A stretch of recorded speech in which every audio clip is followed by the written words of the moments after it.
Good to see you. Yeah.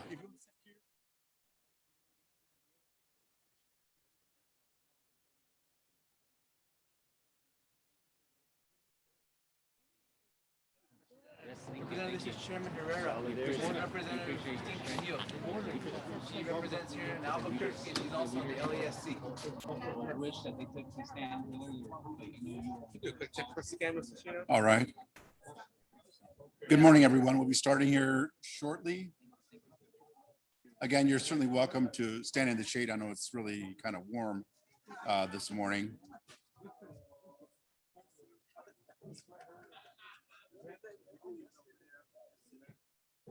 John, are we good with the audio?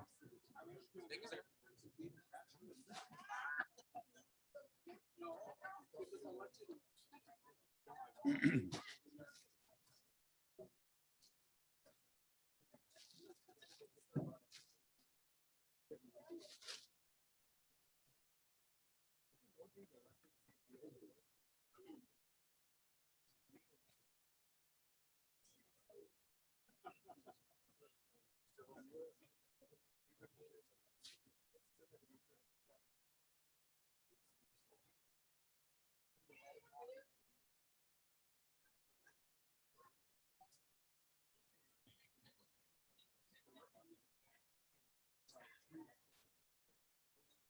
said you're gonna have to really get You kind of have to like. Really get close to the mic. Yeah, Okay. if you want to like just pick it up and then. Yeah, but just get it as close as the mic you can. How about now? Is it better? Okay. So let me turn it. You get that to I'll turn like it. try and turn it up to the highest setting. Okay.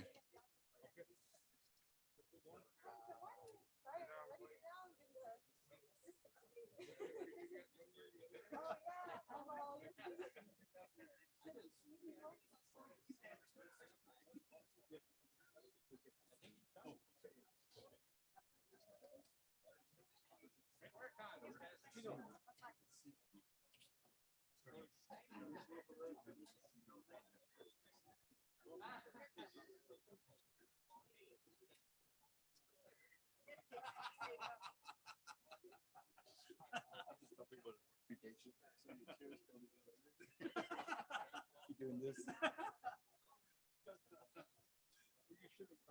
I'm gonna be right here. Sherman, if you want to sit here, or you can certainly sit over here. The shade's gonna move this way.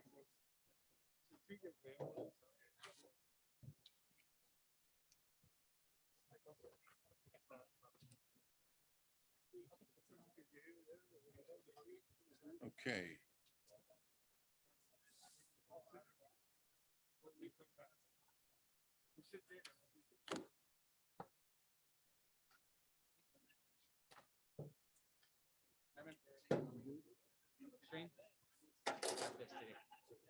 Oh, Just some strength, you know, that's the love and courage of people.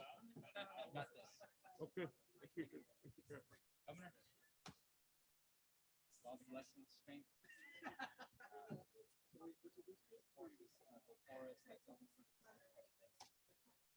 Sherman, you can sit over here in the shade. It's fine. Well, we know that it's gonna move. Okay. So we started. That's it's gonna get yeah, shady yeah. over here.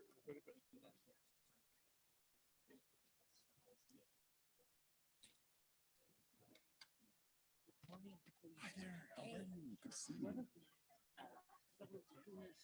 Yeah. Ben, you ever knows that name at all? No. Oh,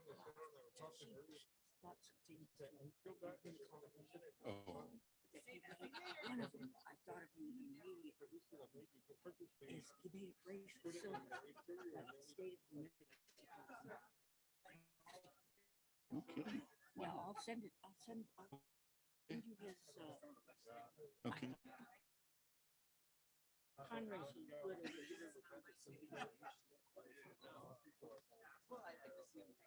I know. We kind of told them.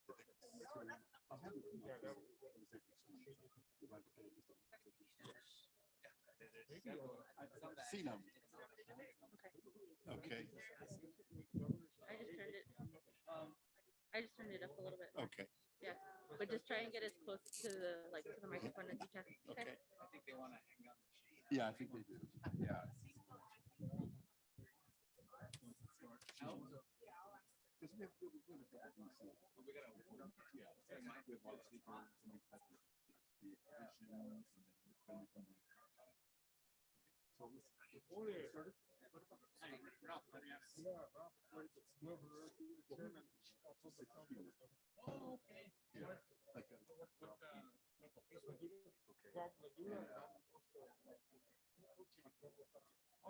Karen, can you have give me the vice president of the Hickory Apache Nation? Come up here. Madam Vice President, if you're in the audience, could you come join us up here? And also Councilwoman Dorlin Simmons with the Mescalero Apache tribe.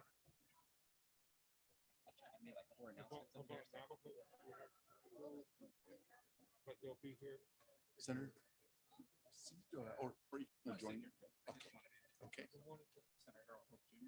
Welcome, Governor Dina Chairman. Okay.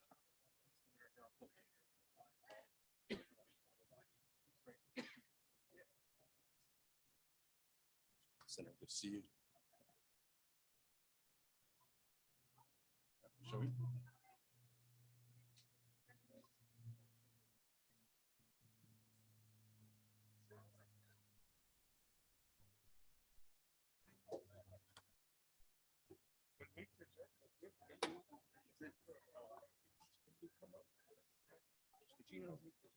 Governor Herrera for Pueblo. Governor, nice to meet you. Yeah. Namaste, Chapo.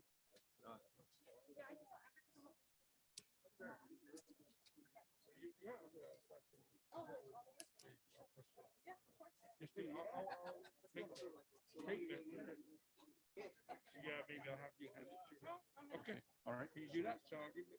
We can, Just put it right there, maybe. podium until the time is ready. Okay, appreciate it. All right, Chairman, I think we're ready to start.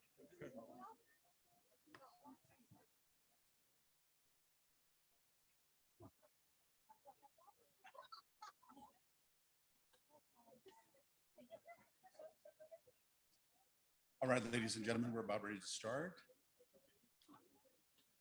Please take a seat.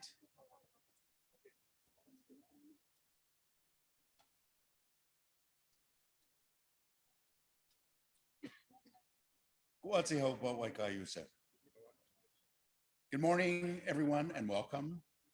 My name is Conroy Chino from the Pueblo of Acoma, and I will be assisting the All Pueblo Council of Governors for this morning's event.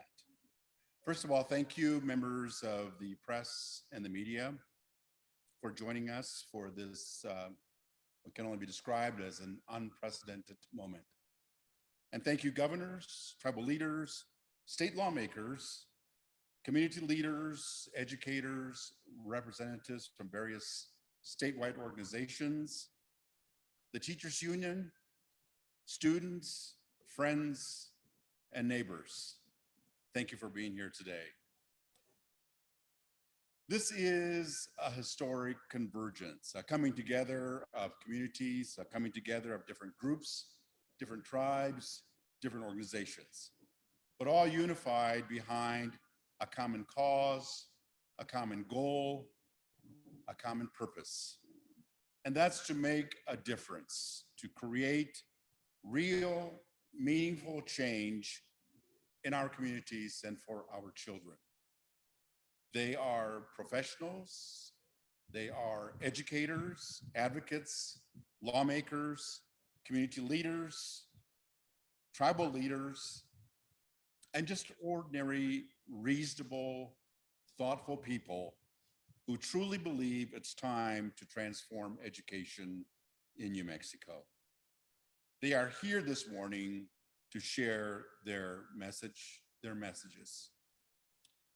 But before we begin, I want to ask one of our tribal leaders to start our press conference with a thoughtful invocation for understanding, sound judgment, measured thinking, and to respect the differences in our humanity.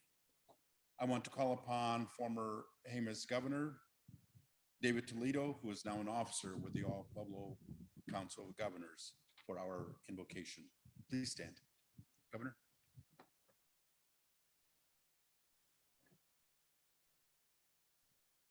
Thank you, Mr. Chino. Good morning. Buenos dias.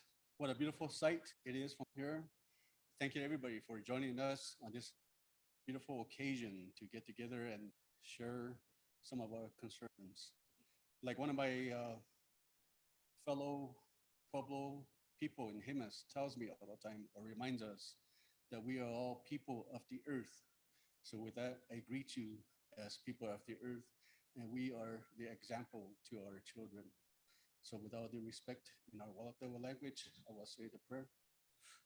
Mati we say tong ta we say de ta ba o ta we mo de ta ba ta to yo e to kwa la shu nai o ko ba ke ki to he le na kwa mo pe ti ai to ni we all it na ho gi mo jo ni gi to ta to yo mo jo ni gi to te na kwa ke ha ti we ka de chen mo mo le ya han te ye tian jo sa jo mo to le ni gi o ki no le hun da ko ha ji a ta ba pun ko o sei o de le o sei ko ji ko pa ji ga ta kwe de tong ji ni kwe ya ko han chu a but opetia sa ton hui ai ta vai po ko ke pi ban no ta shu hui na hui ko mi la ke ta kin no le bon se yo le bon ka no ko ke le o ka to shi po ko hui ko ke ha no ta we ta ho gi to ki ban no ko yo ko hui ko ke ha no ta we with le no to hui ta na ta ko ho jo no to ko ke le yo ka ta wa ke ki o hui to shi ni ko ki tan ta ni ki all of them the city equipment ni the weekend lesson o keta kwa ki pun ge yota o ka la shona he ku to pe o lin ta la kwa ki ha bu lo ta sin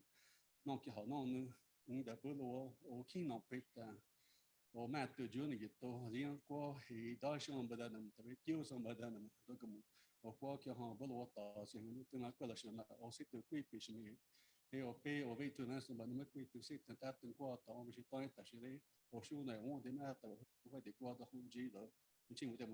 thank you very much. Let us have a good day.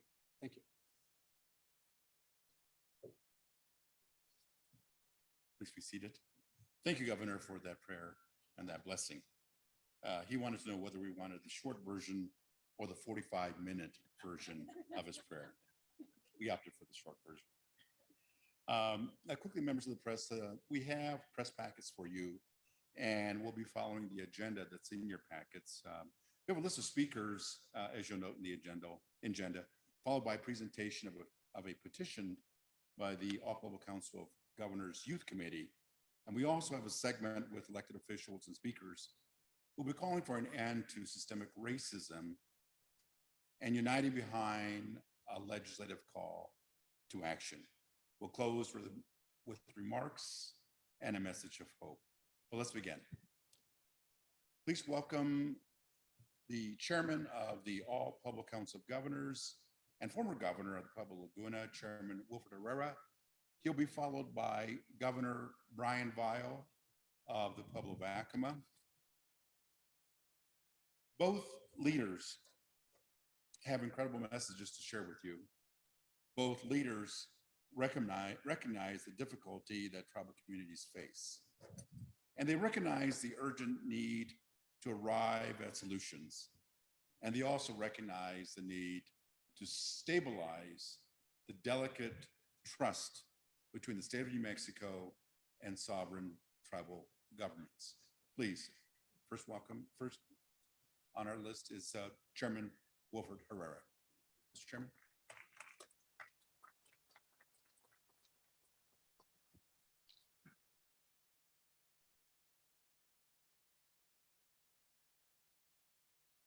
Thank you, Kara. Kowasi hopa, as tapu taba share, tibien taba share, ko huchin, koma share mishe. Say hopa when a tawa shake, taba shoko joanna, mish kai jos. Na next year, kafna kupish tai, as cookum in Miami, gashi, as city. Tawa, capture. Tema este noche Chatamasco, at the Mecume wages, a which I mean, you just Jusco, need drama shoes, at the most Nichana shoes, at Hanu, Hati, Giantship, Each, because a Mistani, Each, goes in your cuttles in your Tema at the Opa, at the Mecume, need drama shoes. The one is the Hanos West equation, and may have two numbers, case for the te hanos west te kuisha te me tawa te tume te masha school. Thank you everyone for joining us on this very beautiful morning in Mexico and at our home in the cultural center here. Again, this is a facility that is owned and operated on behalf of the 19 Pueblos. And I come to you today as chairman of the All Pueblo Council of Governors, and which is comprised of 20 Pueblos in New Mexico and 1 Pueblo in Texas, Isla del Sur. So that's who I'm representing on behalf of our organization as the chairman. And today you'll hear from Pueblo leadership, which we're very honored to have among us today. And all of you that have joined us today to hear our words, to hear our story. Many of you are familiar, have heard our story along the way, and it continues on this journey that we are undertaking again in regard to the need to advocate, the need to carry and represent our people. At this time, it was very important. We're on the horizon, on the eve of education beginning again. And again, we're very concerned that we ask ourselves, you know, today in the words that we'll express, the positions that we'll express, and in a sense, the partnerships and the working on this jointly and together as a state of New Mexico, all stakeholders, we know that education impacts all of us. I was very concerned when I heard the newscast the other evening that said New Mexico was now last in the nation. Again, it reflected on us as a state. Again, we don't want to point fingers at any ethnic group, but as a state, we should be concerned. That is not a good statistic to keep hearing that New Mexico is at the bottom of education. Maybe we were 49, the other night we were 50. Not good to hear. So again, it's a wake-up call. It's a concern that now echoes and keeps resounding within our state. And we have an opportunity again. We have capacity within the state. We have a diverse group of cultures, of peoples, representation at all levels. And we look to all of us as leaders at this moment in time to really be the voice of our people. You know, a lot is at stake regarding education. The other day, I also saw on Time magazine a cover that said the state of education, I believe, reference in the state of education was the cover of Time magazine. And underscoring that was referring to what are the challenges, and then under that was what are the risks. And I read the cover of Time magazine. I did not read the article. I didn't want to read the article, but just seeing that, it just resounded again to me that not only we here in our beautiful place in the United States of America, New Mexico, and in our communities of, you know, that we come from, and in our own public communities, it's just very difficult to accept that education in this nation is still a challenge for many. We still haven't got the right recipe. We still haven't focused on the right efforts that need to be done. It's not always all about money. It's not all about money. You know, we know we have people that have the talent, capacity, the wherewithal to really impact education, but it does require support, resources, facilities, programming. It requires all the elements that many of you that being here today have an interest in, just as we do. And I'm very glad to be here to begin this presentation on behalf of the All Pueblo Council of Governors. And you're going to hear from many today. And again, I welcome all of you. And as I encouraged and welcome you in our language, that our wish for all of you is that we're grateful that you're here. Our wish is that today, with the spiritual element that we've invited, that we'll all be blessed, but not only here, but in the world, in our communities, whatever we are responsible for, that they in turn will have a good day, a good day of lessons. But going forward, again, we're on the eve of starting education again. For many, some have already begun, but for many, it's going to happen next week and the weeks coming up. Again, what then do we have to look forward to? For myself, I was very appreciative and honored that Laguna Pueblo dedicated and opened the new Laguna Elementary School yesterday. Again, a very important moment for a Pueblo, for a community, to have that kind of a blessing of a new school. And now as an opportunity again to build on that, a positive momentum, and also a catalyst to then now say, you got a new school, maybe a new, in a sense, I said, maybe a new attitude, a new norm, a new era of how this newness that we had to suffer and overcome through a pandemic. And we know it's still with us. We see that by how we have to continue to wear our mask, distance, be very careful, cautious. Again, we extend those to everyone. We need to keep each other safe and keep others safe also, at the same time. And we're hoping that the kids in all, our community statewide, again, I know we like to speak about the Native voice and advocacy, but really I always say we're all in this together as a state. And so with that, thank you for allowing me to make my own comments. And so at this time, I'd like to present formally some information and remarks.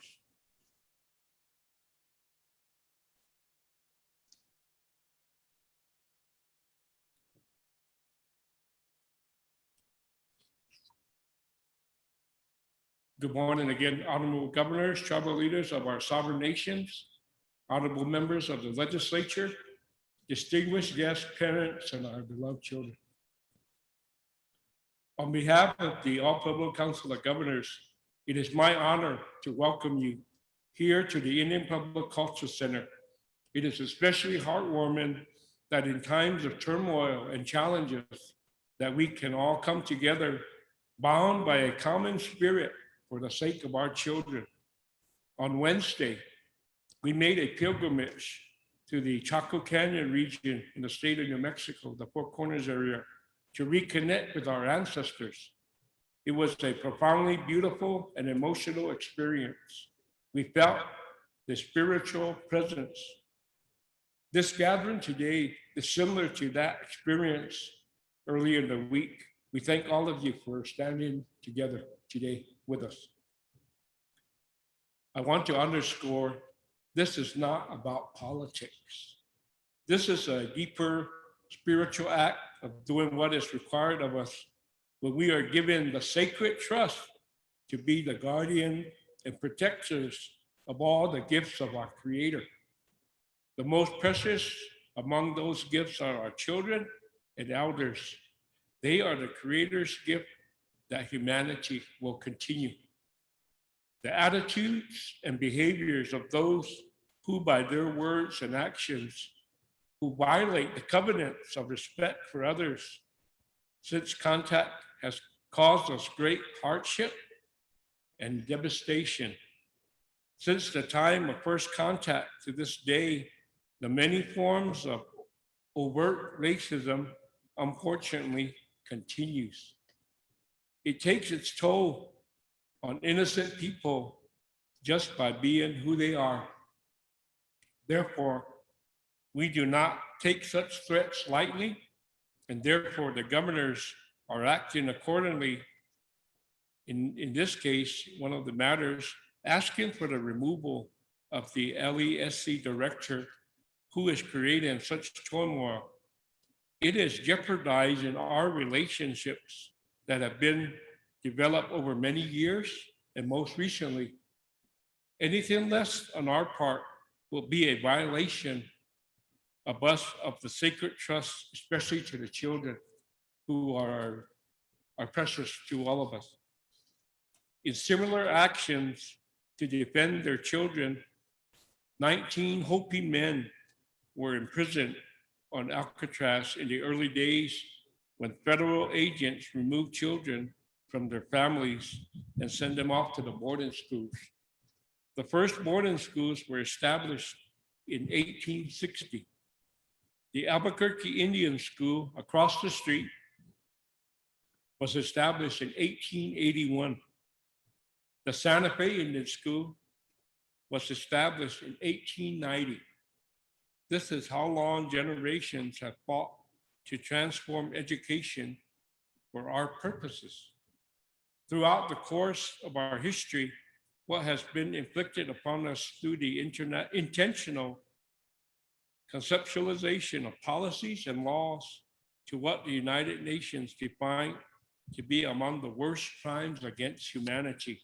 And this is what Governor Toledo, Secretary Toledo had referenced this morning before the prayer and during the prayer, that we are all people of this world, of this earth. We are all part of humanity. In our daily prayers, it is the constant and consistent plea that the ugliness of these attitudes be wiped out from the minds and hearts of people, especially policymakers. It is what was prophesied would destroy humanity.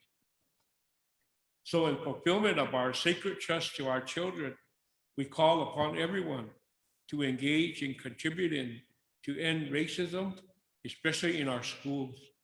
We know the reality, as our elders teach us, it has a right to exist, but it exists to remind us to be conscious, to strive not to succumb to its power because it is a destructive force. It reminds us what we do not want to be.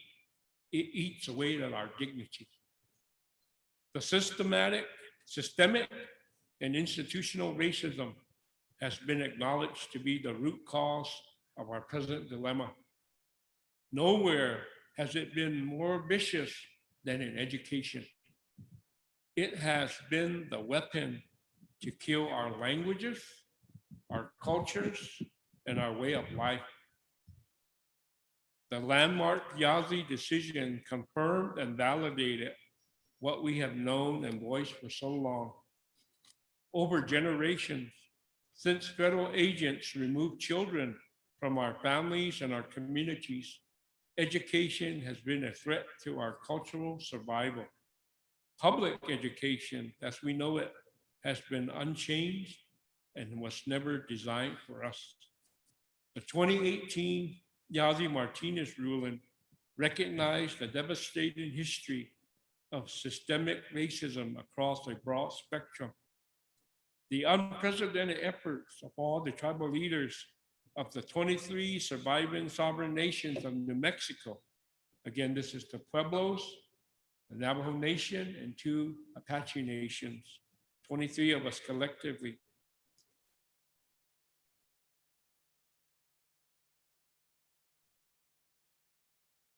We have, in the aftermath of the landmark decision, have come together with experts, parents, and students to develop recommendations aligned with the Yazzie findings to create a comprehensive plan that has resulted in the Tribal Remedy Framework.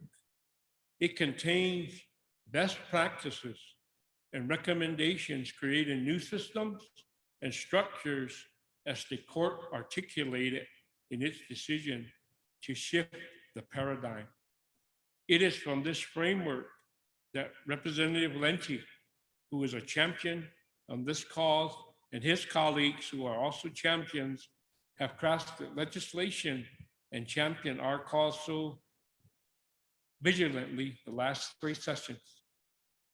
All we ask is the respect, is to embrace what we know has worked for us. The time that the arrogance and paternalism that perpetuates that someone else knows best what is good for us must end. The United States government, its own indictment of its failures, defined a new era of self-determination and self-governance in 1975 with the enactment of the Indian Education and Self-Determination Act. It became the new policy return in decision-making to the indigenous people. At the heart of the tribal remedy framework is our proposal for shared responsibility, and I underscore that. Shared decision-making, shared accountability, and shared governance consistent with federal policies and laws. We implore you to join us in this effort to set an example for the nation. To put these proposed systems and structures in place, we must put into law as Congress did. We know these systems and structures will result in meeting our mutual desirable outcomes as genuine partners.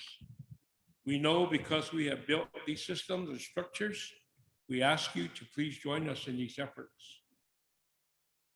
We find ourselves many times making requests, and that is how sometimes we're viewed, but that's not always the case.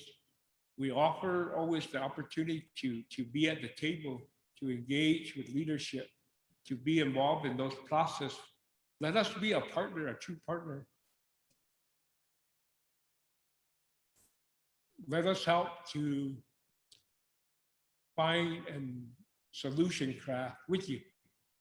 That is true partnership. That is true collaboration. That is true, humanity. At this time, I'd like to segue a little bit.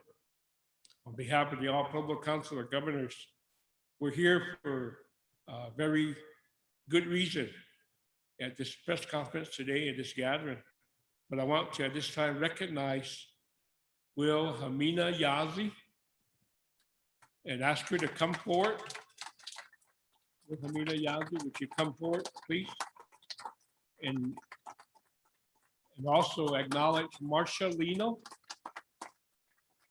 Marcia, would you please come forward also?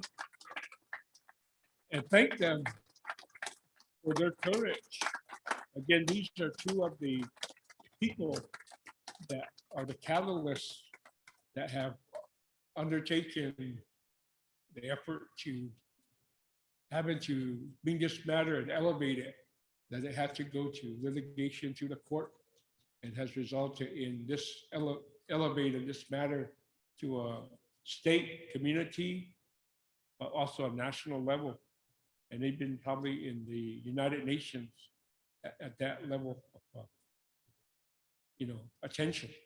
So we welcome you. We want to recognize you. And we do have a gift, Wilhelmina, for you. On behalf of all of us here, we'd like to extend this gift to you and thank you for what you've done. Marcia, thank you also. You have a nice word. So with that, through your incredible brilliance, you have given us a once-in-a-lifetime opportunity to redefine education for our purposes. Ms. Gail Evans, former legal director, is here with us also today, and we thank you, Gail, for joining us here. I saw her earlier.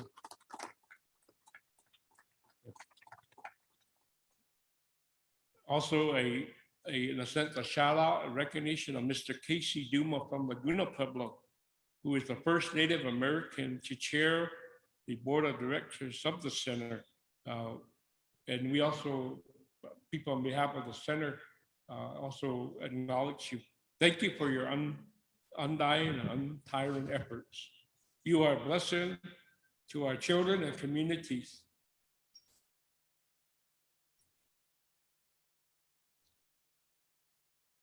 So with that, I also want to acknowledge two of our own, Preston Sanchez and Melissa Candelaria.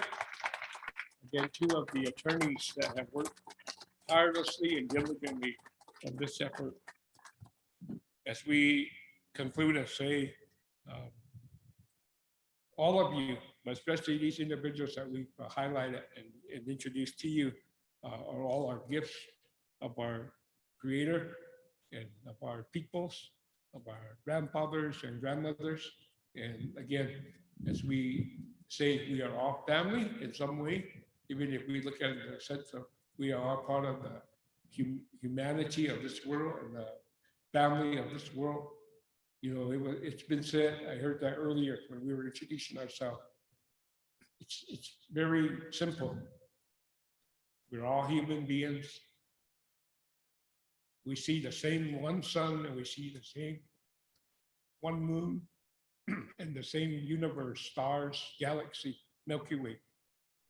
I've had to extend that when I mentioned this at a university event one year to students across the continent of US, but also foreign countries. And they were having a hard time understanding what are you telling us about the native cultures and why it's important. And they were trying to understand because in their work it was going to be important. And I said, very simply, we're all part of mankind, humanity, this world. We have to take care of it. We have to coexist. We have to be respectful to one another. And with your efforts, we need to do what's best for humanity. And I said, the very simple reference I can give you is that all of humanity looks at one sun, looks at one moon, the same stars. I said that we don't have a separate sun, a separate moon for any race of people. It's all one that was created. So they understood, like I said.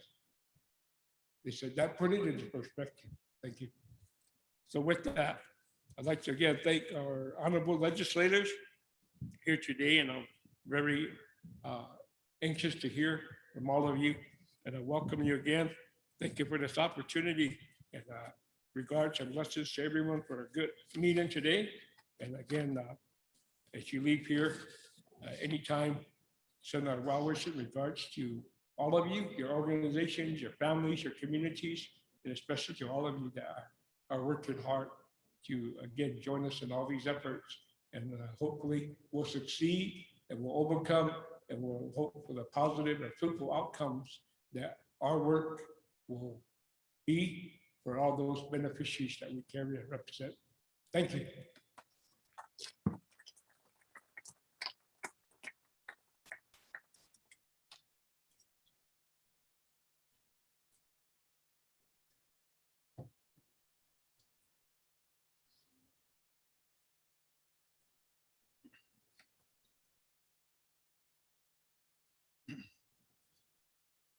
Wazi hopa staan temish ats slatim temish tapu ktapach ats huchen mix ektequish ats ekumik shauk intemish hanuch to esi ktepunis to ektequish kaita tawa etsi straight draft ats hoen skau skau temish skau temish zi skau temish tawa etsi stroyast tawa tawa bago kai to tiu mitsi tiu namas tawa an wai kai tsi sa wakchana wai to shi tsi ko sha sha temish katu tsi ne wai tsi ko tsi tsa ani ta tsi shai wan nama ti to etsi kte ku is hopa. Good morning, everyone. It's very, very good to see all of you today. Ladies and gentlemen of the press, honorable governors and tribal leaders, distinguished members of the New Mexico legislature, and guests. Thank you for being here today for this special event. My name is Brian Valle, and I am the governor at the Pueblo of Acoma. As Pueblo governors, we have a unique obligation to our people, our communities, our families, and especially our children. It is an obligation embedded deep in our history and in our culture. This is symbolized by the sacred canes that are bestowed upon us when we are appointed as governors. These sacred canes grant us the power and the authority to act on behalf of our sovereign governments, to protect our people, our traditional beliefs, our lands, and all that is critically important to our survival. Every day, we seek guidance and strength from those spiritual deities to fulfill and carry out that obligation, that sacred trust. Part of that is making sure our children are protected from harm in all forms, especially from what is often unseen, like racism. No child should ever be subjected to this. No student should ever have to experience that in our schools. And no parent should ever have to worry that their child is the target of racial acts. And no tribal leader should have to fight endlessly to correct historic wrongs. Bad policy, racial injustice, and systemic inequities. Unfortunately, my friends, this is the reality for Indigenous people today.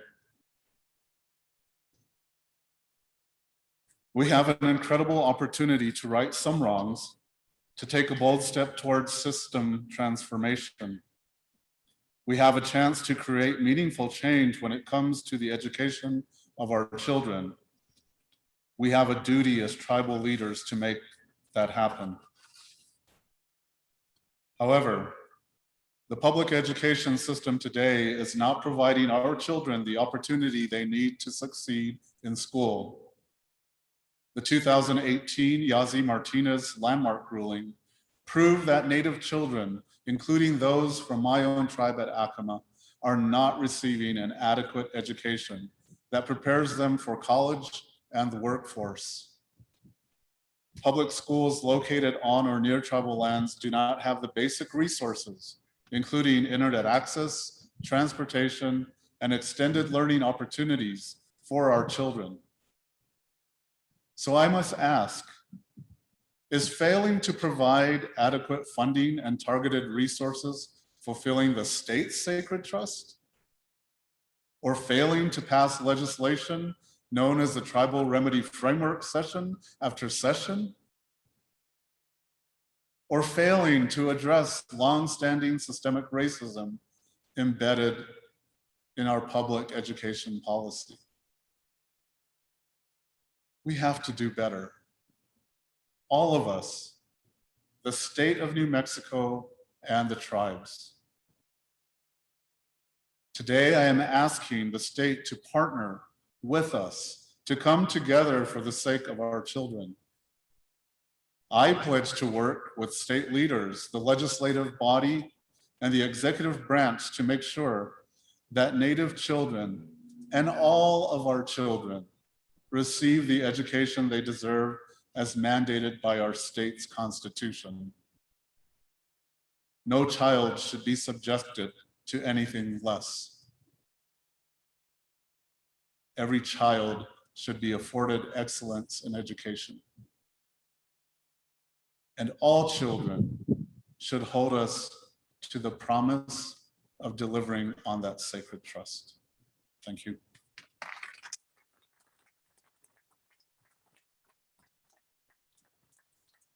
Thank you, Mr. Chairman. And Governor Weil, for the wisdom in your words.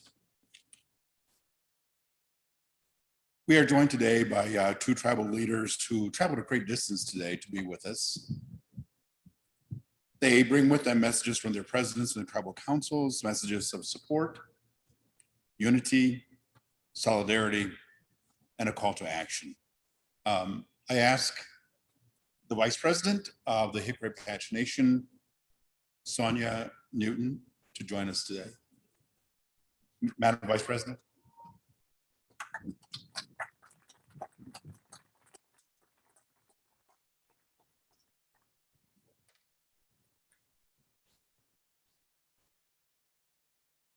Good morning, honorable members of the legislature, sorry, tribal representatives, distinguished guests. My name is Sonia Newton. I am here, Vice President of the Hickory Apache Nation. I have a letter here written by the President of the Hickory Apache Nation which I will read. His apologies that he wasn't able to be here today. Over the past few months, the Hickory Apache Nation has seen, sorry. Over the past few months, the Hickory Apache Nation has seen article after article about the disparaging racist remarks that Ms. Rachel Gagel, Director of the Legislative Education Study Committee, made against Native Americans during a meeting that was held on the Hickory Apache Reservation. The Hickory Apache Nation formally supported the Martinez Yazzie litigation with the other tribal nations in New Mexico. We supported the opposition to the state's efforts to dismiss the landmark. Our tribal council engaged in extensive dialogue to contribute to the development of recommendations contained in the tribal remedy framework. We have supported the legislative agenda containing our collective recommendations as introduced by Representative Lente and his colleagues in the last 3 legislative sessions. As the director of the Legislative Education Study Committee, Ms. Gagel holds an important position that provides advice and recommendations to New Mexico lawmakers that directly impacts our communities and tribal children in education. Ms. Gagel's behavior and remarks are unacceptable and cannot be tolerated. Ms. Gagel has lost the respect and credibility of the Hickory Apache Nation. Ms. Gagel should immediately resign or be removed as her comments and behavior are reflective of the tone that is being set by her actions. In addition, a formal personal apology should be made by Ms. Gagel, and we look forward to the legislative leadership of the Legislative Education Study Committee to hold its staff accountable in these trying times. As we strive to work with leadership to provide a quality education for our tribal children and the youth of this great state of New Mexico. That is by Edward Velarde, President of the Hickory Apache Nation. I'd like to thank everybody for gathering here today and hearing our concerns. We are very hopeful that this issue gets resolved in a manner that keeps our children, our most valuable asset, in mind, not to mention our sacred traditions, our cultures, and we appreciate the invite and opportunity to voice our concerns, and we wish everyone safe travels and keep everyone in our prayers as we move forward through these trying times. Thank you and stay safe.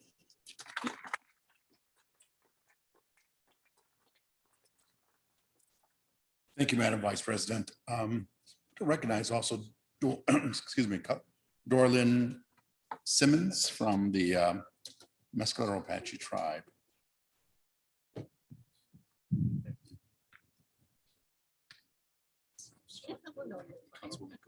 Thank you.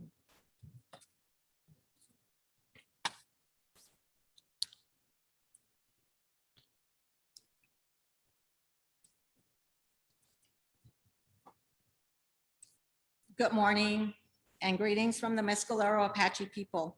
We are honored to be here to join you all to stand united on behalf of our children. On behalf of our president, Mr. Gabe Aguilar, and on behalf of our vice president, Eddie Martinez, they were both unable to be here. My name is Dorlin Simmons and I am the councilwoman of the Mescalero Apache tribe. And with that, I just have a little quote from our president. Our president, Gabe Aguilar, has stated, "The strength of our people and our sovereign nation is dependent upon the education of our children in carrying forward the knowledge of our ancestors' gift to us, and at the same time acquiring the skills necessary to protect our lands, our way of life, our people, all that defines who we are. Education sovereignty is the right to fulfill the vision without compromise. It is important to all of us that our children get a good education and contribute to the vitality of our people and nation. They are the future leaders of our communities and our nation. They will be the next president, members of our tribal council, educators, legislators, and school leaders. They will also be the stewards of our land and our cultural ways of life. We also have a statement that we wanted to present as well, again, on behalf of the Mescalero Apache tribe. The Mescalero Apache tribe became aware of the controversy surrounding Legislative Education Study Committee Director last month through newspaper articles and letters from other tribes, state legislatures, and other tribal advocates. Mescalero did not take a position right away. We wanted to make sure we approach this matter only after considering all the information available and after giving the state time to address the issue. Mescalero cannot stay silent any longer. As you know, New Mexico is home to 22 tribes and pueblos, including Mescalero.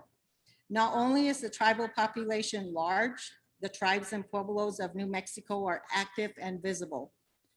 We have all endured insensitive statements and discriminatory treatment. And through our own efforts, we made a lot of progress to fight this treatment.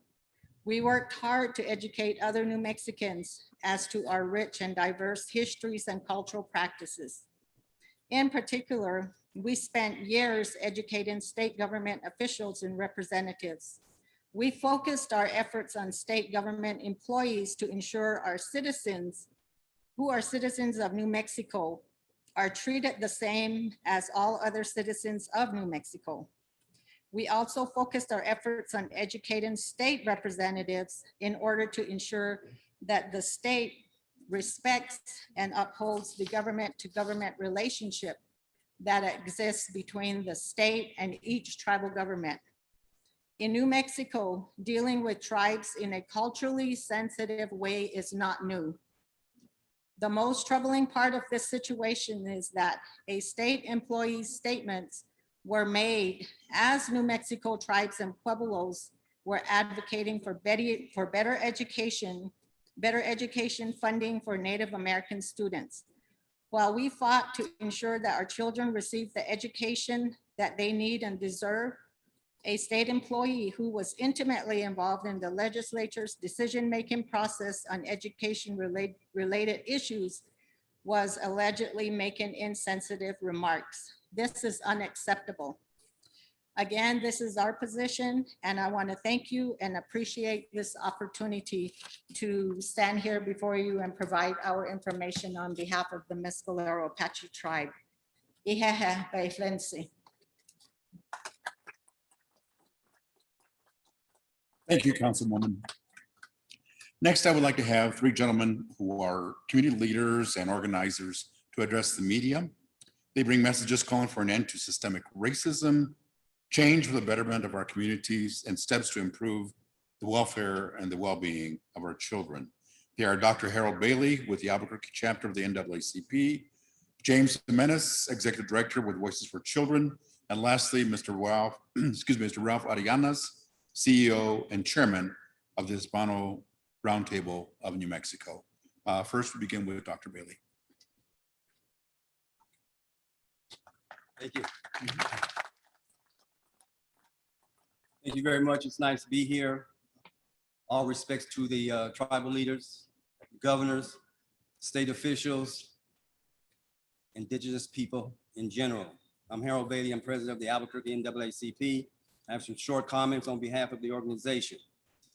The Albuquerque NAACP is one of the oldest chapters in the country. The National NAACP was founded in 1909.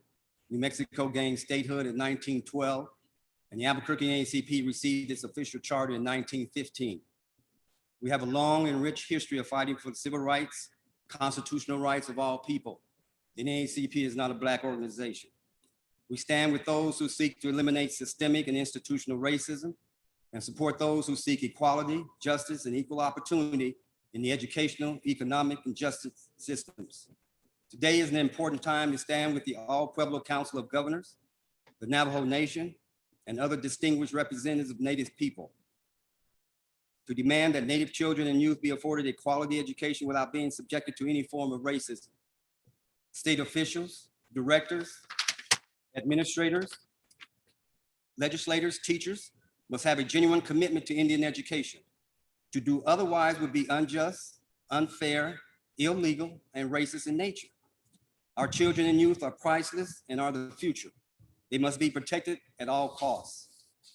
The Albuquerque NAACP would be a continuous partner with tribal leaders to ensure that the legislature, Department of Education, and other related governmental entities live up to their responsibility and obligation to educate all New Mexican children and youth at the highest level, regardless of racial or ethnic makeup. If we deny our children and youth a proper education to better prepare them for our highly developed society and economic system, many will be lost to poverty, suicides, enter into a cycle of violence, and become residents of our correctional facilities.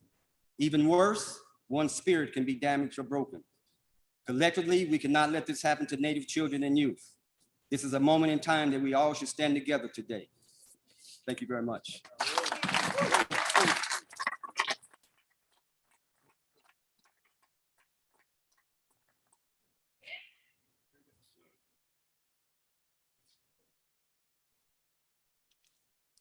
Good morning, everybody, and Governor and Chairman, council leaders and Vice President and our legislative leaders here today.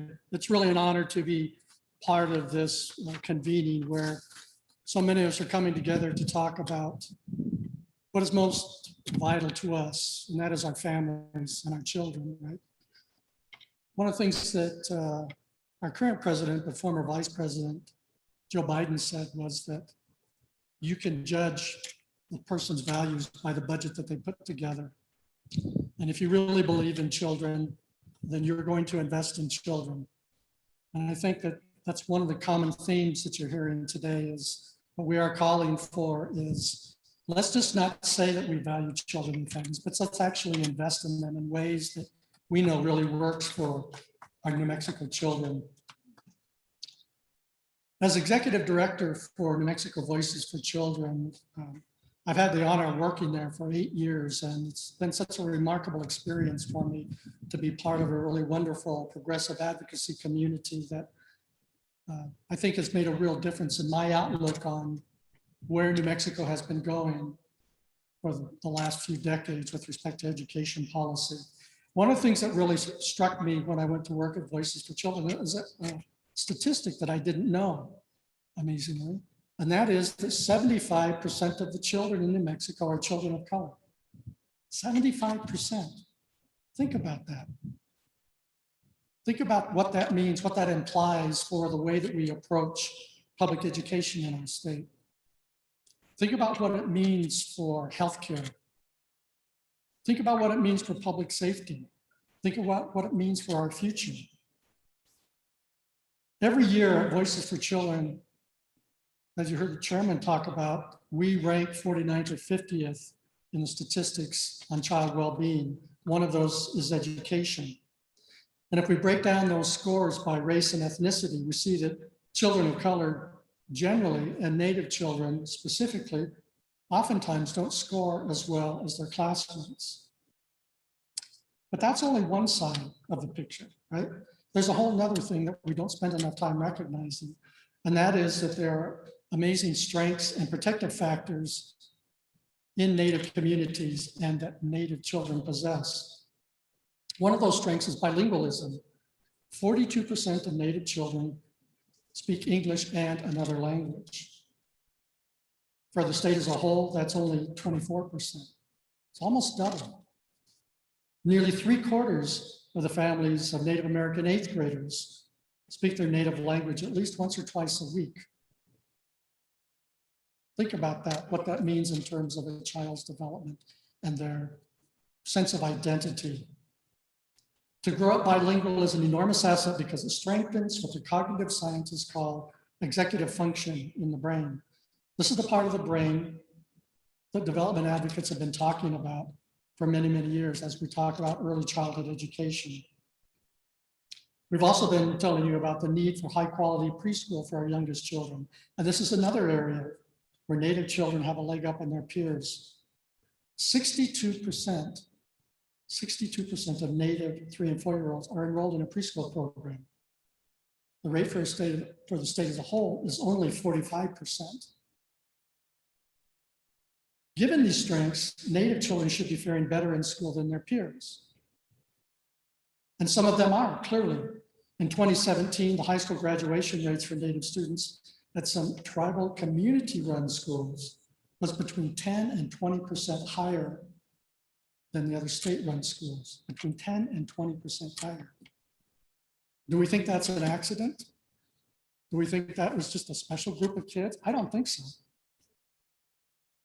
Why would a tribal-run school have such better outcomes for Native children than a state-run school? I think it gets back to what you've been hearing about this morning, and that is systemic racism. That's at the heart of why many of our Native children do not perform as well in the public schools. Now, across the nation, state-run schools use curricula that's largely determined and written by white people. So American history is usually told from the perspective of people who colonized. The historic figures who are studied are generally white. The cultural traditions that are routinely celebrated, Thanksgiving, Valentine's Day, Halloween, for example, are white traditions. What's not necessarily celebrated are the Native traditions. What's not celebrated is bilingualism. In fact, they're often put down. When children of color do not see themselves reflected in a positive light in their school curricula, they're less likely to be engaged and less likely to believe that they can succeed.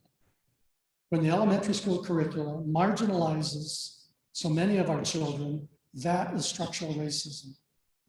That is why we need people of color in positions of power to make decisions about what our diverse student body is taught. Or at the very least, we need leaders in those jobs who recognize the strengths that our children bring to school and not ridicule them. That is why we need the tribal remedy framework. We'll finally put more control over education into the hands of pueblos, the tribes, the nations who know best how to serve their children. The statistics show it already. The numbers are there. Systemic oppression and racism that result in poor outcomes for our children are created and upheld by institutions. So it's up to us to force those institutions to dismantle them. When we refuse to recognize that tribal people do in fact know best how to educate their children, that is systemic racism. The unique racial, ethnic, and cultural diversity of the state is one of our greatest strengths. That diversity is also one of the things New Mexicans value most about our state. At least that's what we say. What we need to see it now is reflected in things like our state budget. And nowhere is that diversity more important than among our children. So let's celebrate this diversity of our schools, allocating the money necessary to create a culturally and linguistically appropriate education for our children. Thank you very much.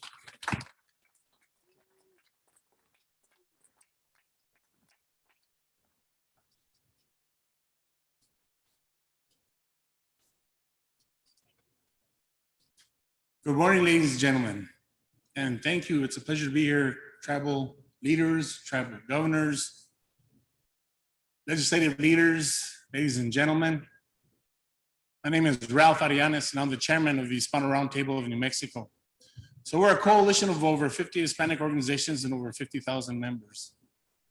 And we stand solidly with our Native American brothers and sisters in calling for the removal of the LESC director. The bottom line with education is respect. There has to be respect for the community in order for us to progress. I hear that a lot today that New Mexico ranks 49th or 50th, and now I guess we're 50th from the Governor Herrera. And we all know who makes up those numbers. We all know. It's our Native American brothers and sisters, our Hispanic American brothers and sisters, our African American brothers and sisters. We are the ones making up the last place numbers in New Mexico. In the country, we're ranked 50th. Why? Because our communities are not getting respect. Our communities are not getting the resources. And so when we did the analysis, going back 15 and 20 years, and we started calling for an investigation of our education system and holding public education department accountable. And we called on MALDEF and Law and Poverty Center to find out what's going on, tell them the truth. And so a lot of families got together, Yazzie family, Martinez family, and a lot of families across the state. And we sued the state of New Mexico. And in July of 2018, Judge Sarah Singleton said this is unacceptable. We need a sufficient education for our youth. And so we've been working hard to implement programs, and we're not going to accept sweeping this decision under the rug. That is unacceptable to all of us. I know I stand in solidarity with all of our tribal governors, our representatives, and others to say, we're not going to accept that. We're not going to accept it until we eliminate the achievement gap. Too many of our children have been relegated to a life of poverty, relegated to tremendous challenges. And so part of our solution has been, we started the Enlace program back in the year 2000, and we have facilitated the graduation of thousands of New Mexicans, over 225,000 New Mexicans since the year 2000. We have facilitated the graduation of thousands of Native American students, thousands of African American students, thousands of Hispanic students, and yes, thousands of non-Hispanic white students, because we realize that all students have challenges regardless of race, ethnicity, religion, even income level. All students have challenges. And so we fight for all students. If they come to us asking for help, we give them help. And we fight for all. And at the end of the day, as I said earlier, education starts with respect and it ends with respect. And the Hispano community is very proud to stand in solidarity with our Native American brothers and sisters today, tomorrow, and forever. Thank you very much.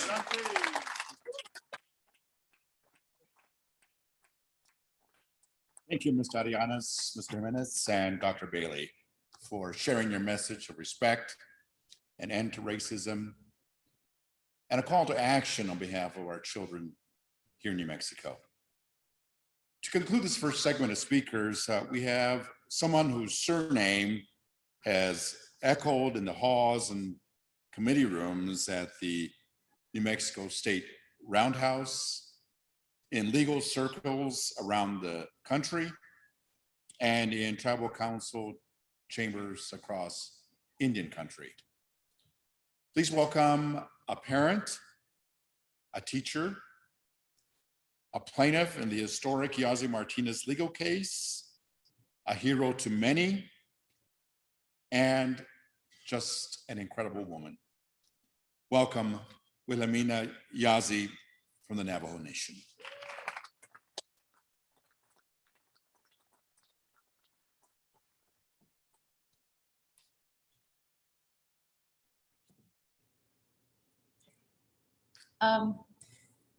Thank you. Yeah, I'm also She Wilhelmina Yazzie in the She. The planet is cheating, Nishle. Aro Kiani Ebashichin, Torichini, that's a che, Aro Ashinhe, that's another. I could ego it in a son Nishle. Tetra talk all day I see Nasha. Aro de not George the A cased in or Anasnish. Ta a shalchin. I could ego a manch long put on kitches. I don't know a hat, it's a yeg or a hat. She jabby, been it out there, did I kini cardi. Sitting Jondo, sit yard a din hat, chinebe about it. She's a manch long season, at our shot chinabast. I don't art in the hobbit sees titty art on that arm hat chinabahalo. Aero bast, a hat. So, good afternoon, everybody. My name is Wilhelmina Yazzie. I am start of the Red Streak people of Apache descent, born to the Taurine House people. My maternal clan is Bitterwater Sweet people, and my paternal are the Salt people. And that's how I'm a Navajo woman. I'm originally from Casimiro Lake, New Mexico, which is the eastern part of the Navajo Nation. And I'm a mother. I have 3 beautiful children.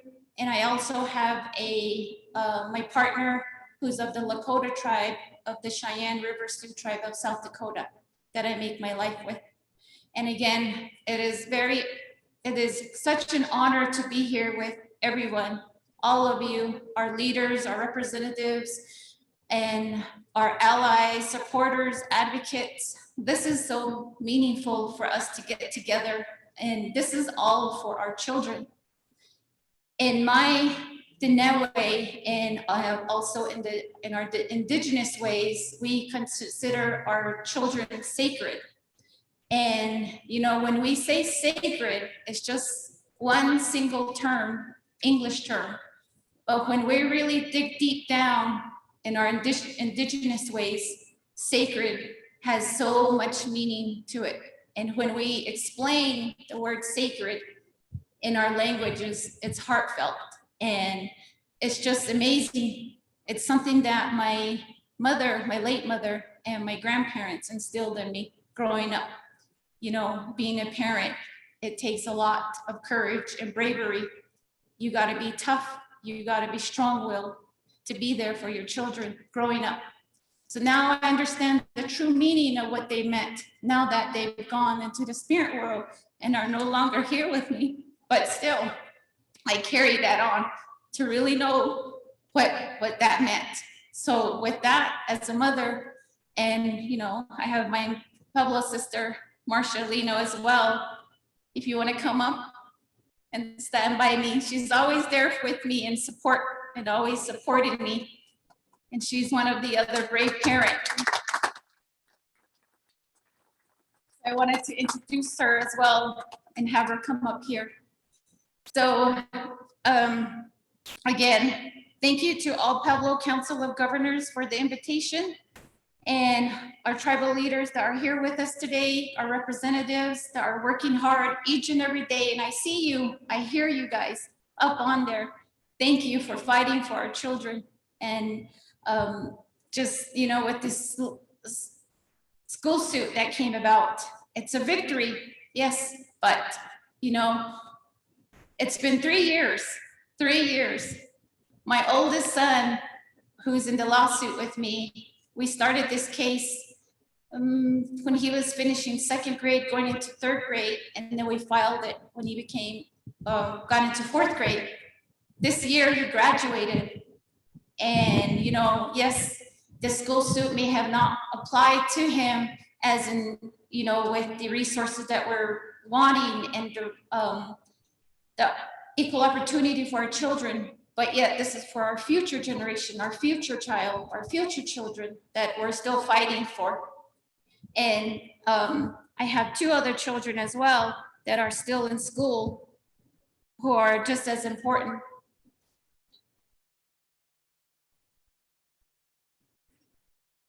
I'm sorry, hold on. And again, as a mother, as an ama, that has such meaningful term in my Dinewe, and why we're here. Again, our children are sacred. They're deserving of everything. And also, going back to the lawsuit, our children are starved of equal opportunity in our education system. I experienced it. Marcia, my sister, experienced it. All parents experienced it. And we're still experiencing that. So, and then even ever more so with the pandemic, everything just came about. So it's there, we see it. And most of all, culturally relevant education is critical right now.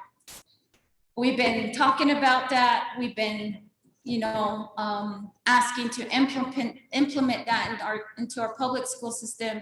And especially now with Ms. Gudgel making these disparaging remarks against our children, that is very heartbreaking, especially for someone in high power to really reflect on our children in that way, to make fun of my children, our children, That's very heartbreaking. You know, as a parent, as a mother, you want the best for your children. I don't ever want anyone to make fun of my children or even myself because of where I come from, who I am, what I believe, and such. And nobody should ever go through that, especially our children. As a mother, we're there to help them and provide for them and lead them and set them on the path of life of enough in my Navajo way. So that's why as a mother here, you know, with this whole Miss Cudgel, yes, she made an apology, but I want her to make that an apology into action for her to come back and make things right in our way in Navajo. You know, we have that balance, harmony. We want that balance back for our children. Right now, that balance is off because we have people in high power that aren't taking my children, our children seriously. And right now, you know, we want our children to be equal, to looked upon equally, to be included, to be viewed holistically, as all these the other leaders and representatives have some that have spoke. You know, it's more than just being a human being. It's the universe, everything around us. We're spiritual people, and that's how we view our children. Our children are spiritual from the time they're conceived until the time they go on their own into adulthood. And with that, you know, just we need action. Her apologizing, we want some kind of action. And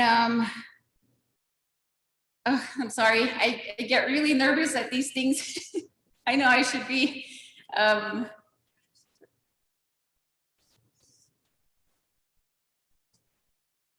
And in closing, from my view as a parent, you know, the state must do right by our children, our Native American children, our English language children, our children with disabilities. Again, gosh, it's been quite a road. We're still on it. And, you know, thank you for everyone that's here for standing with us, for standing with me and with our children. With that, I'll conclude and say, "Ahiaha, ntago, tzayego ntago, din hachimba adet eniki, ado shidi kodotne amastan shno, ebin nache kodon kichis zone hachin kabayashke, shishachin bayashke, adon dasto ad ende eschendi ho, nkiman hastan baka, bitsi chidi as adat a ebe achina. Ahiaha, ntago." Thank you.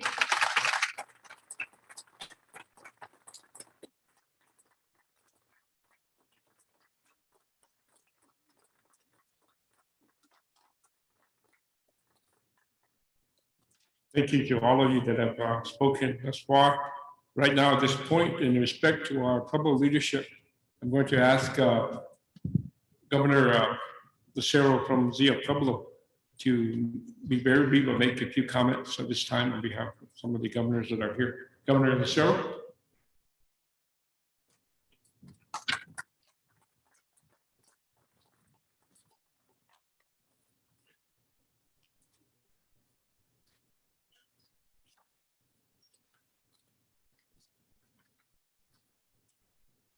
Good morning, distinguished guests, legislative leaders, governors. Good morning. Hamera to ho in tuti kuta tuti sonnet swatima to a tuti shana shakayao hope to say to put it here tuti nyash tuti kunya hope tuti nyash tuti to some tuti kuta kutana to a tuti here and tuti cute and tatu so tuti nyash tuti.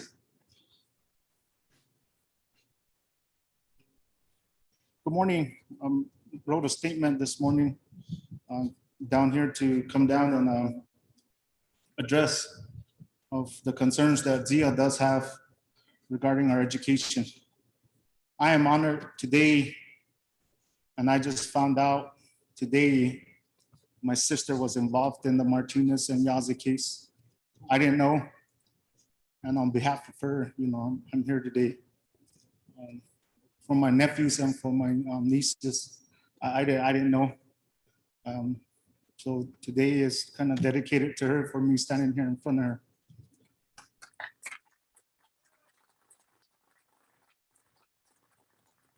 My issues go beyond the individual. My concerns now is a system that allows this individual to remain in power. How can this system allow a person who perpetuates hate and racism be allowed to continue and have influence in the education of our children? The system that allows this to happen, individuals who support it are equally to blame.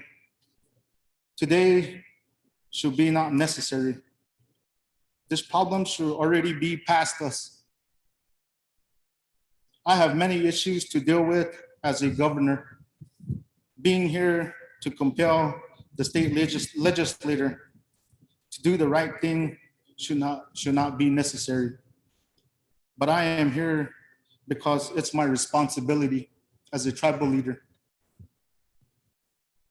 It is my responsibility to protect my children. It is hurtful to know that there are people in positions of power that hate my children. And I will not do what is necessary to protect them. I will do what there is to protect them. The pledge to the state flag and our Zia son. Protect friendship among united cultures. Today, I call for the immediate removal of the individual and a change to the legislative policies that allow systematic racism to live and flourish within its ranks.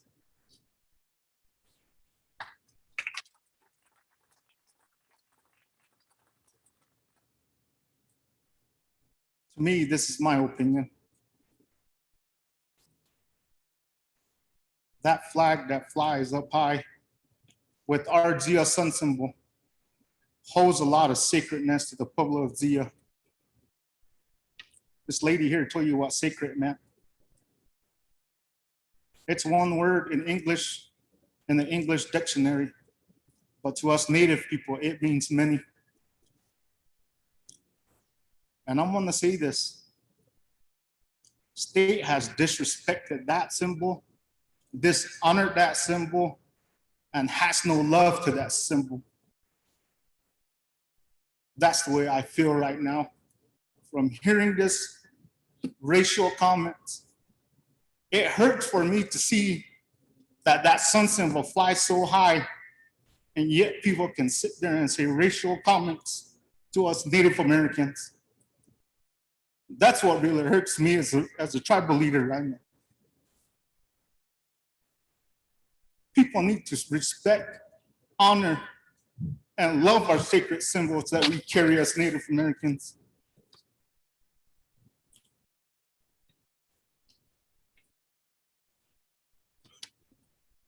Just like what she said, our children are sacred. From the time they're born, they have no sins. Who gives them those sins? We do, because they look up to us. Every single one of us, parent, grandparent, tribal leader, state leader, federal leaders, they look up to us. We're supposed to be their mentors. We're supposed to be guiding them in the right way, having positive impacts instead of me standing here saying this type of negative stuff. That's not part of me. It hurts when people talk about my Native children that way. I was put on this year as governor to carry my people, to honor them, respect them, and love them. Put them under my wing, like I want all of you guys to put them under your wing. It's not just my native people that I carry. I carry all walks of life, and nobody can tell me that.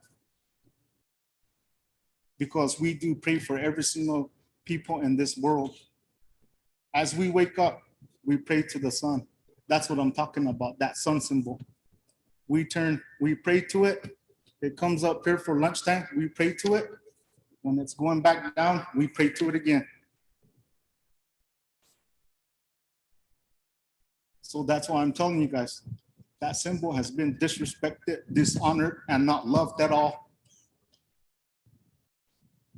With that said, I'm gonna pray.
And I'd like to thank you for listening to me today, and you guys have a prosperous day. Thank you.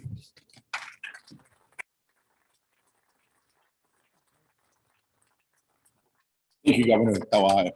Thank you for sharing with us the need to cherish, honor, and respect the sacredness of our children. You know, our young people looked out across the landscape and didn't like what they saw. They didn't like what was happening in our communities, in our villages, in our neighborhoods, but most of all in our schools. They didn't like seeing some of our students of color dropping out of school, failing to graduate, targeted for retention because they couldn't read well. They didn't like seeing the overall well-being of our children slide to the very bottom of nationwide and statewide lists year after year. Now they are demanding excellence in schools from our teachers and elected officials. They are demanding change, good government, and accountability, because according to one young person, excellence is the highest form of rebellion.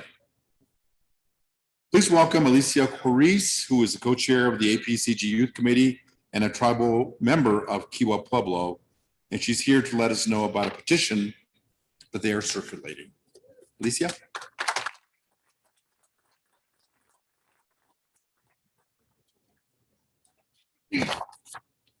Thank you, Conroy, for that introduction. Kuatsi Merahopa, Alicia Carice as Giwamasuta Trosanahan Abokwitz. Greetings, tribal leaders, state leaders, educators, community members, and guests. My name is Alicia Carice. I am from the Pueblo of Giwa, also known as Santo Domingo Pueblo. I am honored to serve as the co-chair of the All Pueblo Council of Governors Youth Committee. I'm very privileged in this space to be surrounded with amazing leaders from our communities, and they are truly the change makers there. Working with the APCG Youth Committee has given me the opportunity to work alongside with our Pueblo leadership and to be given the opportunity to be invited into those conversations surrounding education, health, natural resources, legislative issues, among many others. And it's also our very honor to offer advice and learn and collaborate with other change makers in our Pueblo communities. I'm also very thankful for our community's unwavering support in this issue. To see our educational experiences as students is amazing and very heartening. This is also our opportunity to, uplift our students, not only in the schools that are located near our tribal nations, but to support our urban students as a way to keep our cultural identity preserved while we attend school with, the hopes of earning an education to return home and give back to our communities. This is our opportunity to protect our children and students by leading from a culturally sensitive capacity with kindness, compassion, and love in our hearts, and ultimately the desire to lift our children to places that we haven't been yet. This is honestly our opportunity to move words into actions. Let's move beyond conversations. Let's move forward. And it is also my honor to introduce our petition on behalf of the APCG Youth Committee. Just to offer a little bit of the background, in June of 2021, the All Pueblo Council of Governors learned that Rachel Goodell, Director of New Mexico's Legislative Education Study Committee, or the LESC, made hurtful and derogatory comments about our way of life as Indigenous peoples. 5 members of our own staff first reported this behavior in 2017, which led to an investigative report in 2019 detailing the awful complaints made against her. The cultures of Native people and their children were the subject of derision by Ms. Goodell. And to follow with the significance to our New Mexico students, in 2018, a state district held the state of New Mexico had violated the rights of Indigenous children by not providing them an adequate education.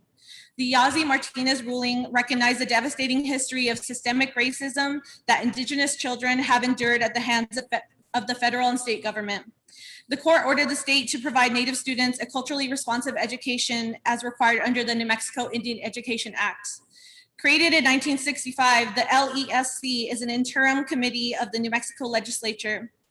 As the LESC director, Ms. Gudgell's role is to, 1, conduct a continuing study of education in New Mexico, the laws governing education and the policies of costs of the New Mexico educational system, including the training of certified teaching personnel in post-secondary institutions.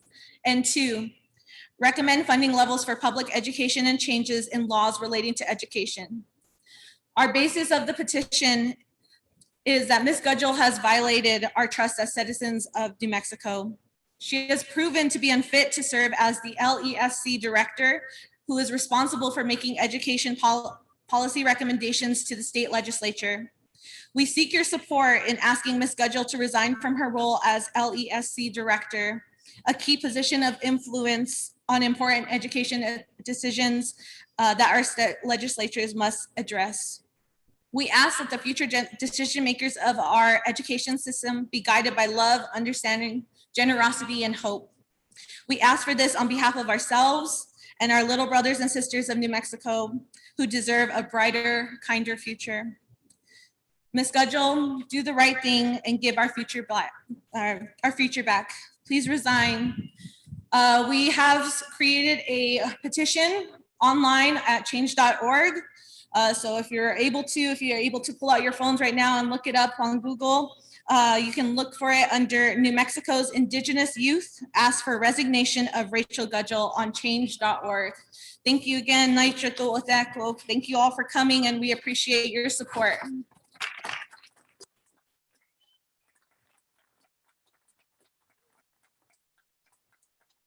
Thank you, Alicia, for taking that bold stand.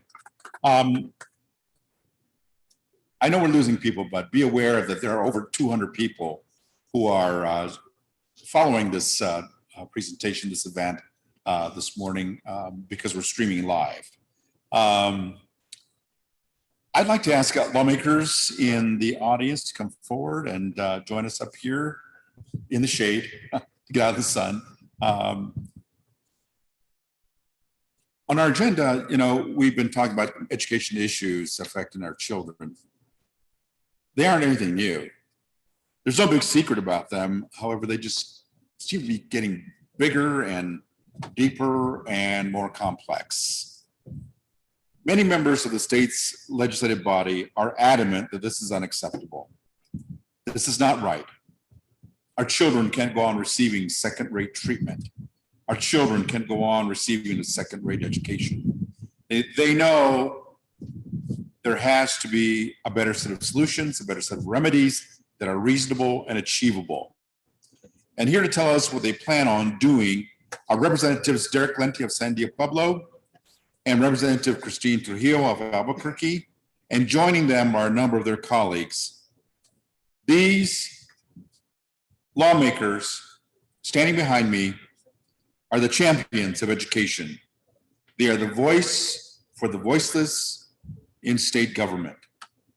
Joining Representative Lente and Representative Trujillo for the call to action is a representative also from the NEA, the Teachers Union, Mr. Steve Cianez, and Isabella Baker with Transform Education of New Mexico. Representative Lente.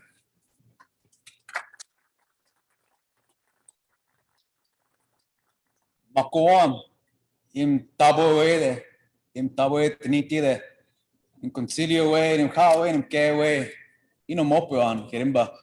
Greetings, my governors, my lieutenant governors, my councilmen and women, and all of the men and women here today.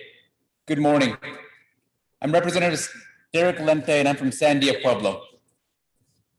And before I begin, I would like to offer, out of respect to the person,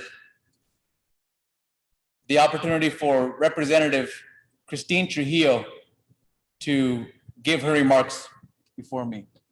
Representative Trujillo. Thank you, Representative Lente. Thank you, governors and everyone that is here today. I know that many of you are hot, but this is an important day. I am Christine Trujillo.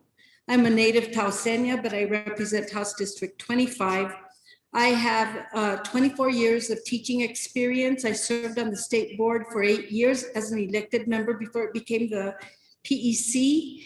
And I have served 12 years as the state president of the AFL-CIO and the American Federation of Teachers. Now I am in my ninth year as a state legislator. And I have served as a member of the LESC during all that time. So I've gotten to see a lot of things that have occurred in that committee, mostly good things. But there were changes that occurred recently, well, not so recently, but a few years ago, that made it very difficult to do the work that we're supposed to do. And obviously everyone's told you we're supposed to represent all of the children in the state of New Mexico. We're supposed to represent all the instructors, all the educational entities, and try to work with all the communities of interest, obviously, to make sure that we're doing right by them. Things started happening, and I'm probably gonna get chewed up and spit out, but here goes. I've never been known for my tact anyway. The issues of concern that have arisen, obviously, were the horrendous comments made by about Native American children. But there were also the things that started occurring were issues of staff discord. And the reason for that was because changes were being made and work was being expected that was not supposed to occur.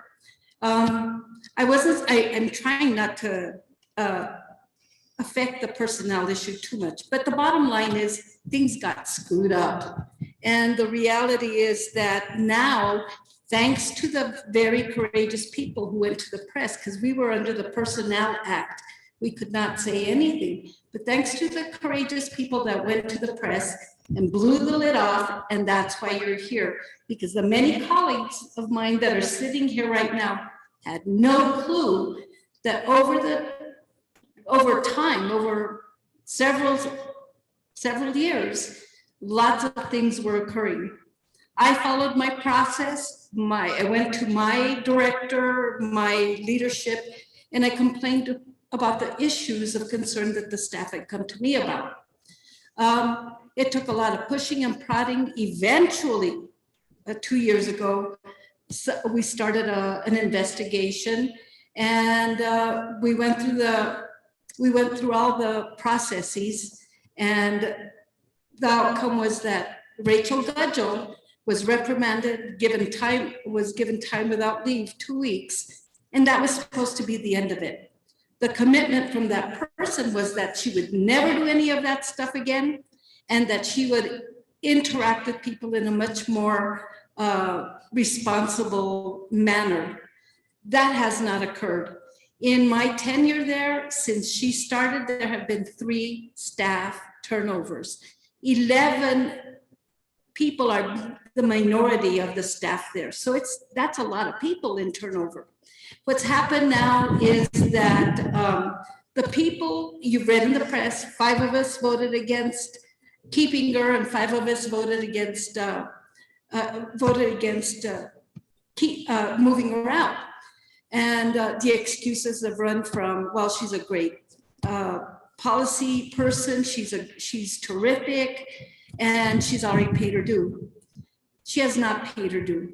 And I'm, again, spilling my guts out because the buck does stop here. We're supposed to be elected people. We are non-paid, but we come, I don't think anyone here comes to the table as an elected legislator or leader expecting that this is going to be our jumping point for some future role. At least I sure didn't. I was a teacher, and that's not what I was doing, and I don't believe any of my colleagues expected to do any of that either. We are there to try to do the best job we can, make the best informed decisions. The dilemma that has occurred is there is something rotten in Denmark, and Denmark stands for Santa Fe. There are too many things that go on that should not be allowed to go on, but in this specific situation, the acceptance of racism and bullying and all the things that we stand here as progressive legislators against are pervasive. And we're not, some of us are progressive until it affects, some issue affects us, and then we're not progressive anymore. Some of us are inclusive until some people are not included anymore. And we change the rules as we see how it fits us, and that's bullshit. The bottom line is we have to clean our own house. And it's our job as a legislature. I am so glad, by the way, that you're doing the petition, that you're here and you're yelling bloody murder. But it's our job to deal with this issue of Rachel Gudgel at the legislature. And we need more of you to call your elected representatives and raise holy hell, because this is not acceptable. We need for you to put the weight of your vote on this issue, because this is not acceptable. And a lot of people think that if you remain quiet, that there are only a few of us that are stirring the pot, and that's what I've been told. There are a lot of people that are concerned and are very angry, and this is not going to go away unless you let it go away. So raise your fist in solidarity and raise hell with us at the legislature, and make sure you make us accountable, because this cannot go on. Thank you very much.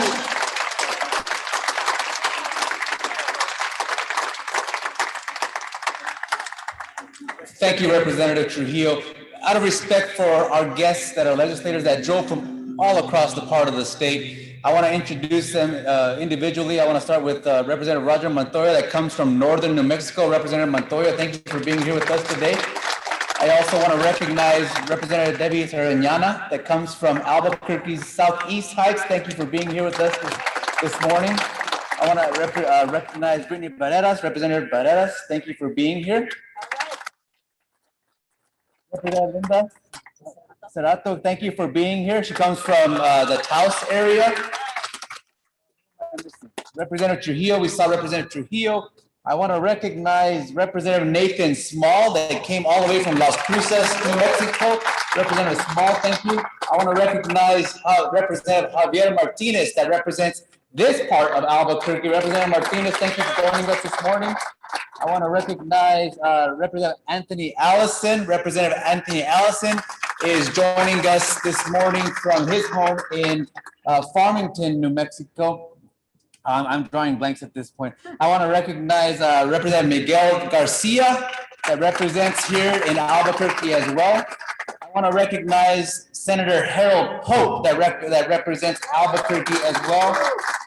And then I want to recognize Micaela Cadena that also joined us all the way from the Mesilla Valley in southern New Mexico to join us here this morning. Thank all of you for being here. I recognize all of you. I respect all of you. I recognize in terms of my comments this morning that I want to preface this, that my comments are my own, that I do not implicate any of them in terms of how I speak about things, but the fact that they are here speaks volumes. It speaks volumes because perhaps maybe they don't know the details, but it speaks volumes because they understand that the narrative that is driven by one person, the ugliness that is driven by comments or actions cannot, will not ever stand within the state of New Mexico. And when we hold that sacred trust to our constituents, to our state flag and that symbol, to our state citizens, to all that have come before us, that are here today, or that will come after us, we recognize that we understand that when we take that oath of office, it's not for personal gain. And that we check our personal preferences and our feelings sometimes at the door, because we have to understand that we do things for the greater part of our state and our constituency. And that while many of us may not have, or while some of us have very many of those students that are recognized in the Yazi Martinez lawsuit, those low-income children, those children with disabilities, those children that are English language learners, and those children that come from Native American descent, when we have those children within our communities, or we recognize them as their representative, or as a representative of this state, we take that sacred trust to a different level. And for that different level, it might mean holding people accountable, holding ourselves accountable, or in many cases, ensuring that we hold the systems that drive the situations of education within the state accountable. And if we can't do that as legislators, we have no business being a part of the legislation. And so while we join here today, I've heard some people call it a protest. I would consider this a celebration, because when I saw all of the people from the public that joined us today, legislators, tribal members, tribal leaders, from the 20 pueblos, from both the Apache nations, from the Navajo Nation, from our African American brothers and sisters that made strong comments, to our brother, Mr. Arianes from the Hispano Chamber that made very strong comments as well. We recognize that this fight is not one that we fight alone. That when we talk about Indigenous rights, when we talk about Indigenous people, we are not just talking about Native Americans, period, because we all come from the same blood that was recognized and talked about by my fathers and my governors here this morning. That many of us African Americans, many of us Hispano, Chicano, Chicana, many of those that come from down south, Central America, all over this country, recognize that we come here and we have the same blood because we freely traveled before quote unquote civilization. And now we're called upon action. We're called upon action to act in regards to the disparaging remarks that were made, but moving forward from that, as this is a celebration and no one's gonna rain on our parade, that we know that we have work ahead of us, that we know through the Legislative Education Study Committee that our work is being drugged down by an individual or by the instance that took place. But we recognize and we stand strong and we hold true to our core beliefs and values that we understand that we owe a duty. We owe an absolute duty to our children today and those that are yet to be born. And so the recognition of the legislators that join us this morning, while again, they may not know the full details, they recognize and they understand their role that they play and the great weight that they hold on their shoulders of that obligation and responsibility to their constituents and to the state, and especially to the children of our state. And so I'm so thankful for all of you, every single one of you, as far as you drove or as close as you were, to be here with all of us today. Because it's a recognition that once again, while this meeting, while this press conference is not political, it was called by the tribes. It is one that they recognize now more than ever that we don't stand alone. That we have a coalition of people ready, able, willing to stand up and do what's right. And so with that being said, ladies and gentlemen, thank you so much for being a part of this celebration this morning. Thank you so much for your words, for your sentiments, for your tears, for your encouragements, because all of those give us the strength to know that we have that work to do and that work will get done. So thank you very much, all of you, for being here this morning. Hawu, thank you very much. And so with that, I do want to recognize Steve Cianes, who is with the NEA of New Mexico. Mr. Cianes, thank you for being here, and I will now hand it off. Thank you very much.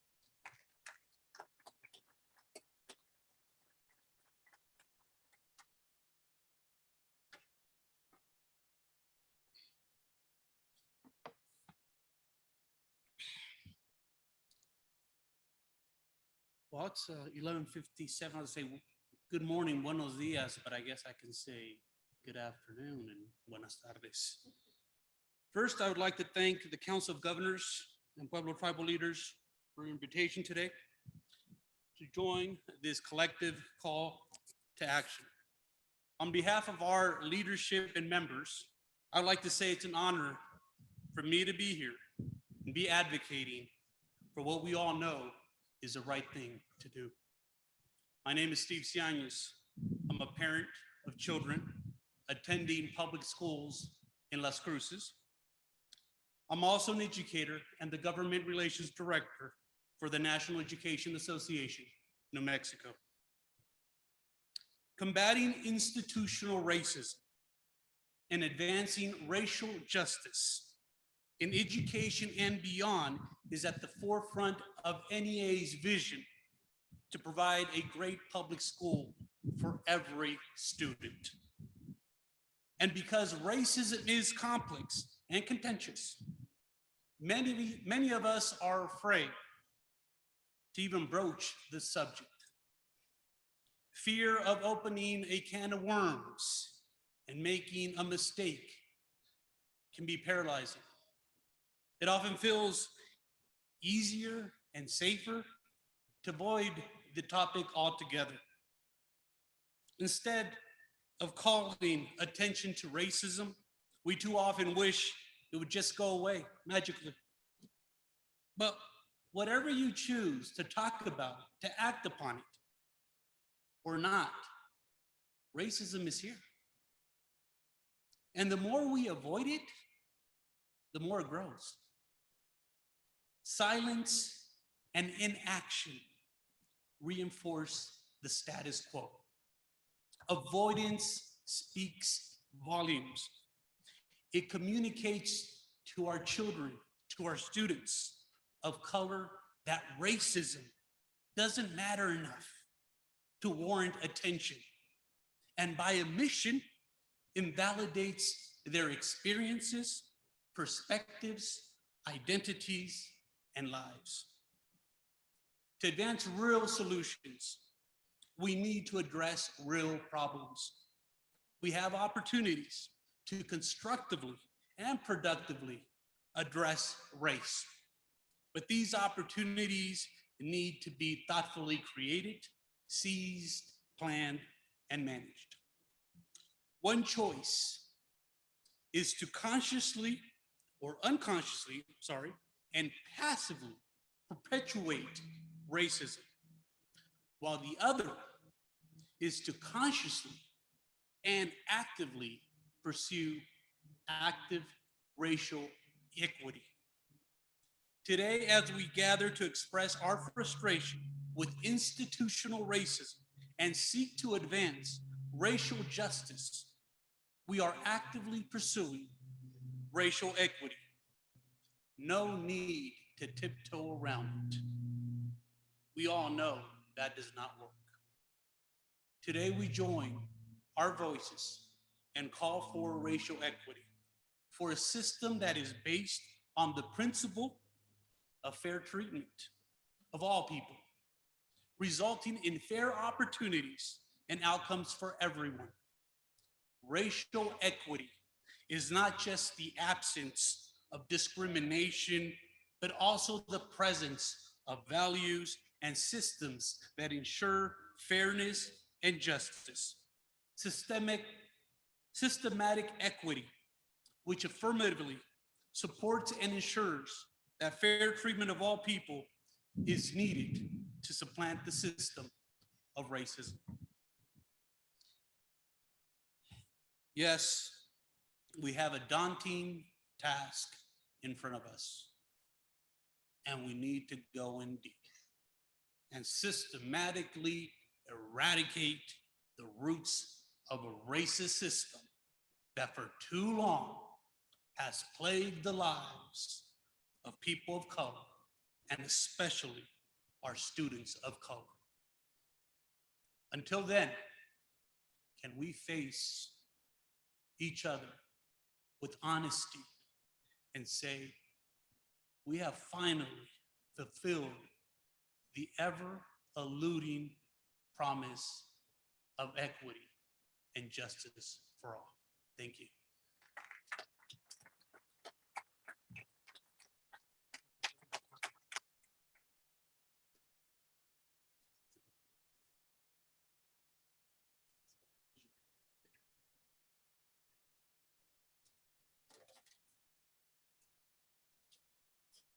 Thank you very much, Representative and Mr. Cienez. I appreciate your words, your enthusiasm, your encouragement, and your call for equity and justice for all. We're halfway through our program. No, I'm teasing.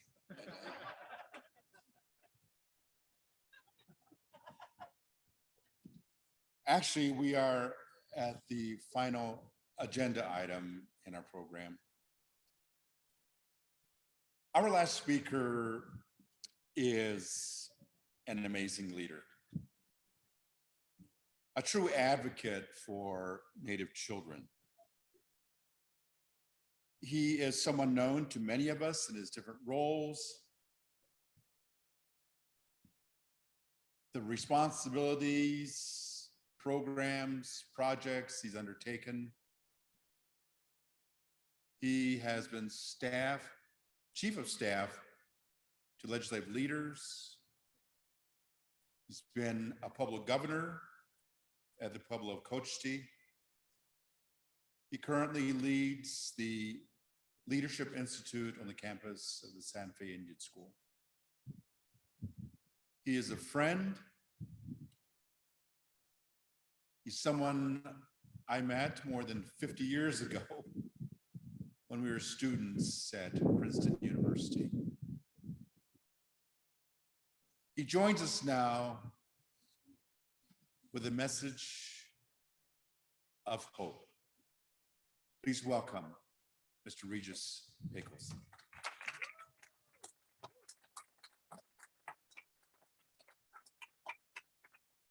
Kua te hopa, shatse, seo at yumitati, ho at the hoke ashimi mani karski on a tuna you eat a church.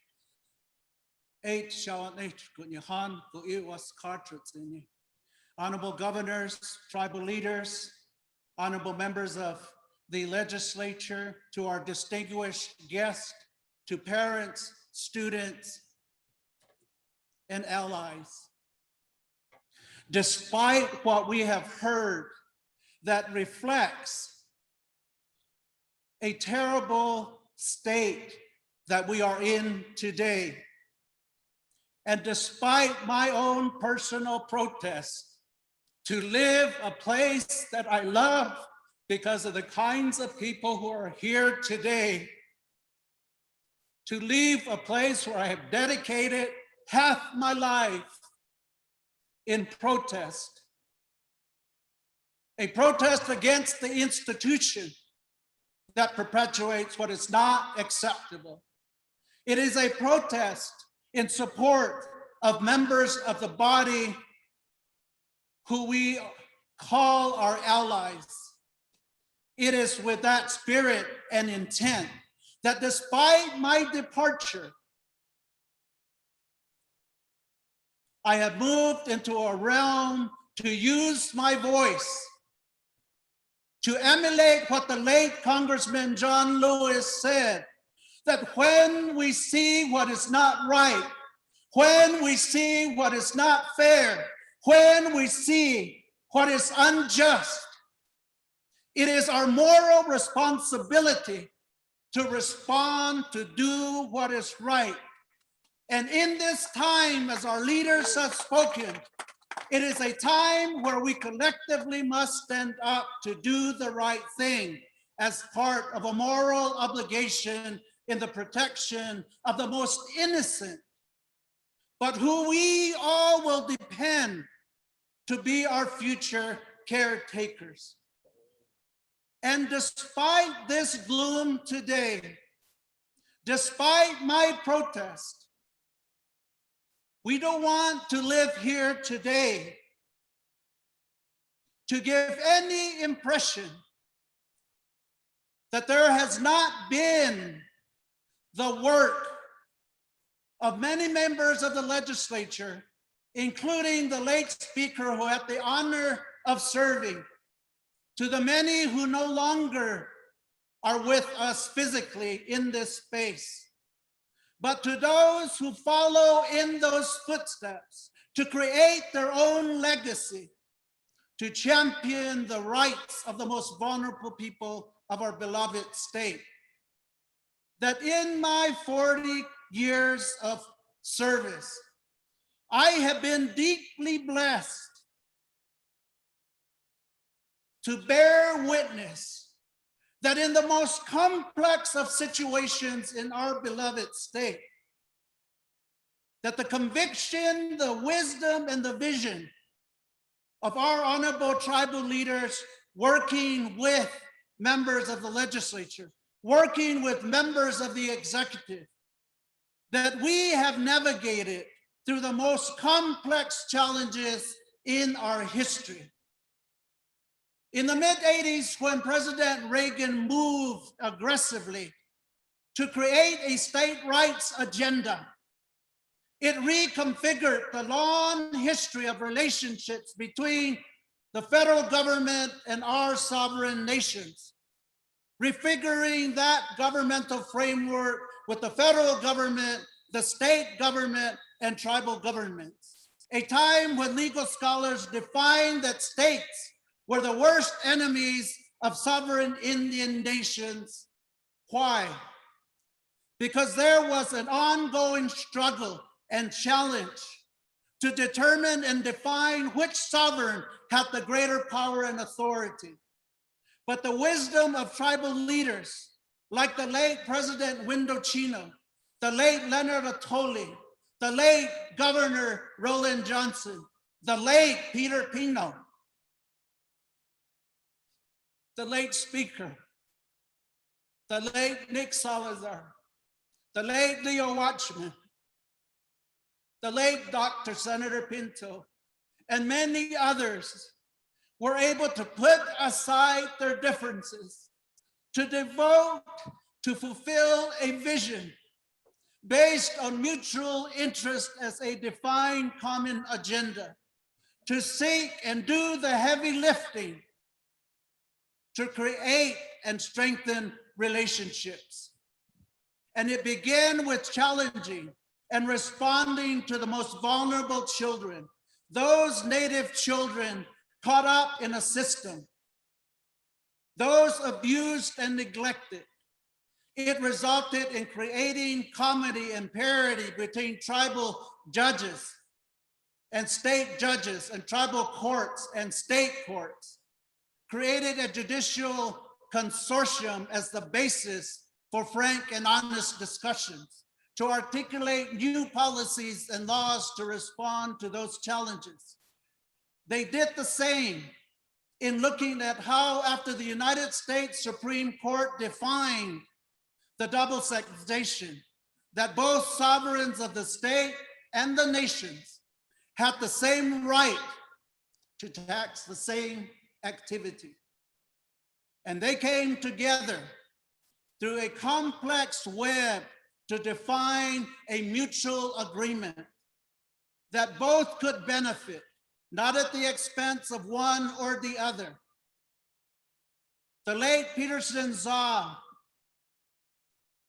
I apologize, former Chairman Peterson Zaw, the late Windo Chino, the late President Leonard Atoli, the late Governor Peter Pino, the late Roland Johnson, and former Governor Walter Daschno of Santa Clara defined and articulated that what we needed was to define a foundation and framework that provided the mutual respect to be accorded to sovereign nations, and signed the first government-to-government principles that opened the door to provide access to much-needed programs, to provide access to capital outlay.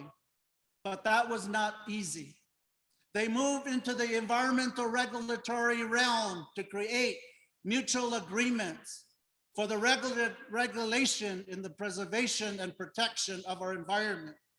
They maneuvered and navigated to create the foundation and the framework to settle complex and long-standing water rights issues, adjudication to successful settlement. New Mexico created, through that vision and wisdom, the first Indian Area Agency network in the nation. It created the first Indian education policy in the country. It created the first Indian Education Act in the country. It created the first bilingual multicultural education act in the country. In laying the foundation and the framework based on mutual respect as foundational principles to move forward in a matter that epitomize mutual respect. That is the history I know. And I know that those legislators who join tribal leaders here today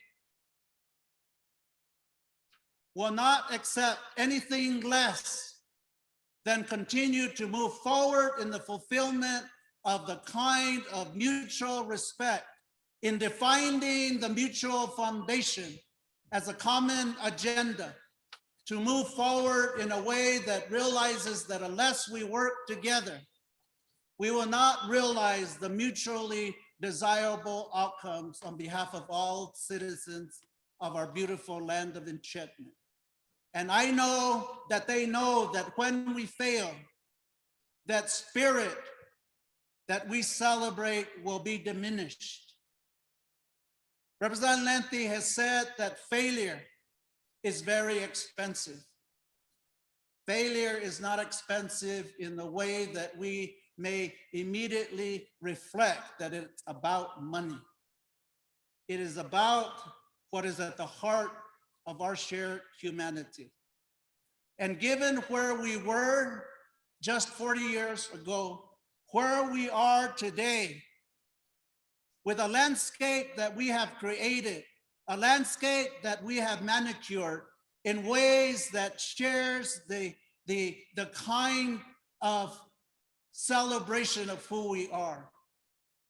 And while we may have deviated and failed here in the last several years, I'm here to say that we all share in the spirit of working in a collaborative and a cooperative fashion to fulfill our collective sacred trust to the children, to define our caretakers, to be loving, respectful, and compassionate caretakers. What we must ask is to examine our core values as we do in our Leadership Institute, to ask ourselves, what is the core value that defines you, Representative Montoya, that defines who you are and defines why you do what you do? And ask, who gifted you those core values? And when you respond that it was mom or dad or grandpa or grandma, and when you acknowledge who gifted you the core value, to realize that long after they're gone, that they gifted you something precious to guide you through your life. And the way you honor that deepest love and affection is to live by your defined core values. And I want to ask all of you to ask yourselves that question. Because when we define our core values and we acknowledge who gifted us the core values, our elders teach us that when you make decisions in your personal life, in your professional life, making decisions defined by your core values gifted to you by those who loved you will never allow you to make a bad decision. And as we move forward in this kind of collective effort, let us, with our shared defined core values, define a common agenda. Because we believe that when we define a common agenda, it is the epitome of defining for ourselves together to work in a spirit of cooperation, a spirit of collaboration. And when we are driven by the deepest sense of love, respect, and compassion, we will never fail. Those are the teachings of our elders. And I'm here to share that with all of you with the greatest hope and optimism that despite where we stand today, that my experience has led me to believe that despite the turmoil, despite the complexity of what we must overcome, with faith, courage that gives birth to hope, it is possible to overcome the greatest challenges. Because in my experience, I have known the greatest challenges that have devastated our lives through our lived experiences, that despite all of that, I will never lose optimism because of the kinds of honorable and beautiful people that have come here today that I know will stand to nurture that spirit, to drive us forward. Because when we ask, what do we want future generations to inherit from us? I know their contributions will be such that when generations into the future look upon us in this time, and we ask, how will they think of us? Will they honor us? Or will they reflect upon this time and say, only if they had acted together might our world be different? I am optimistic that what we're going to define together represents the greatest hope, because it is going to be grounded in a spirit of recognition that is going to lead to courageous decisions guided by the wisdom, all for the sake of a common understanding and bond that all this as is in our prayers. It was Gohan Katrutzini. It's a hot mitran, you know. You know,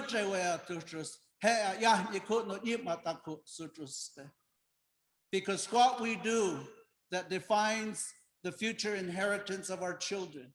When we are successful, we know that our way of life will continue.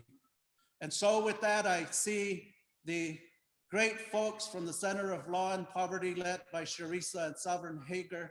Staff was recognized, but I want to say that we would not be here without your undying commitment and leadership to give us the opportunity that we seek together. And from the bottom of my heart, I want to say thank you to all of you and your staff and to your board for what you have done.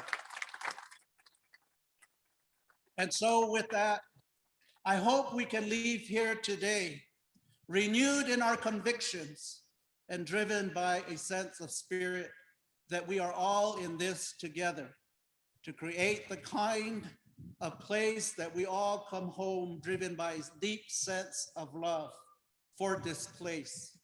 And let it be a celebration, and let it be something we move away from that compels us to come together in this manner to speak about what is not acceptable.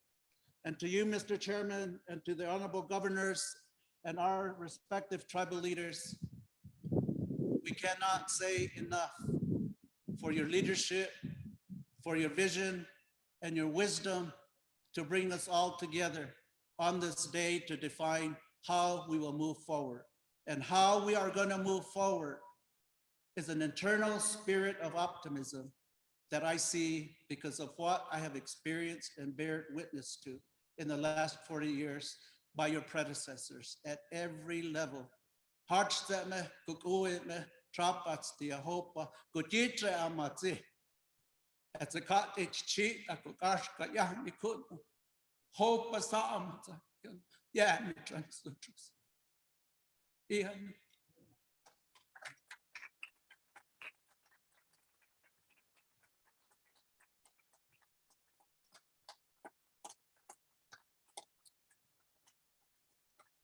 Thank you, Mr. Pecos, for those amazing words. This concludes our program. Thank you for being here. Please remember what you heard. The messages that were shared, the words of wisdom that were sent out into the world, the prayers, the blessings, the words of encouragement. Keep those close. And continue the battle to end racism. Continue to fight for our children. They deserve it. Thank you. Take care. Be safe. And may whatever you wish for in life, whatever you ask in your own prayer, may it come to you tenfold. So thank you very much. Thank you.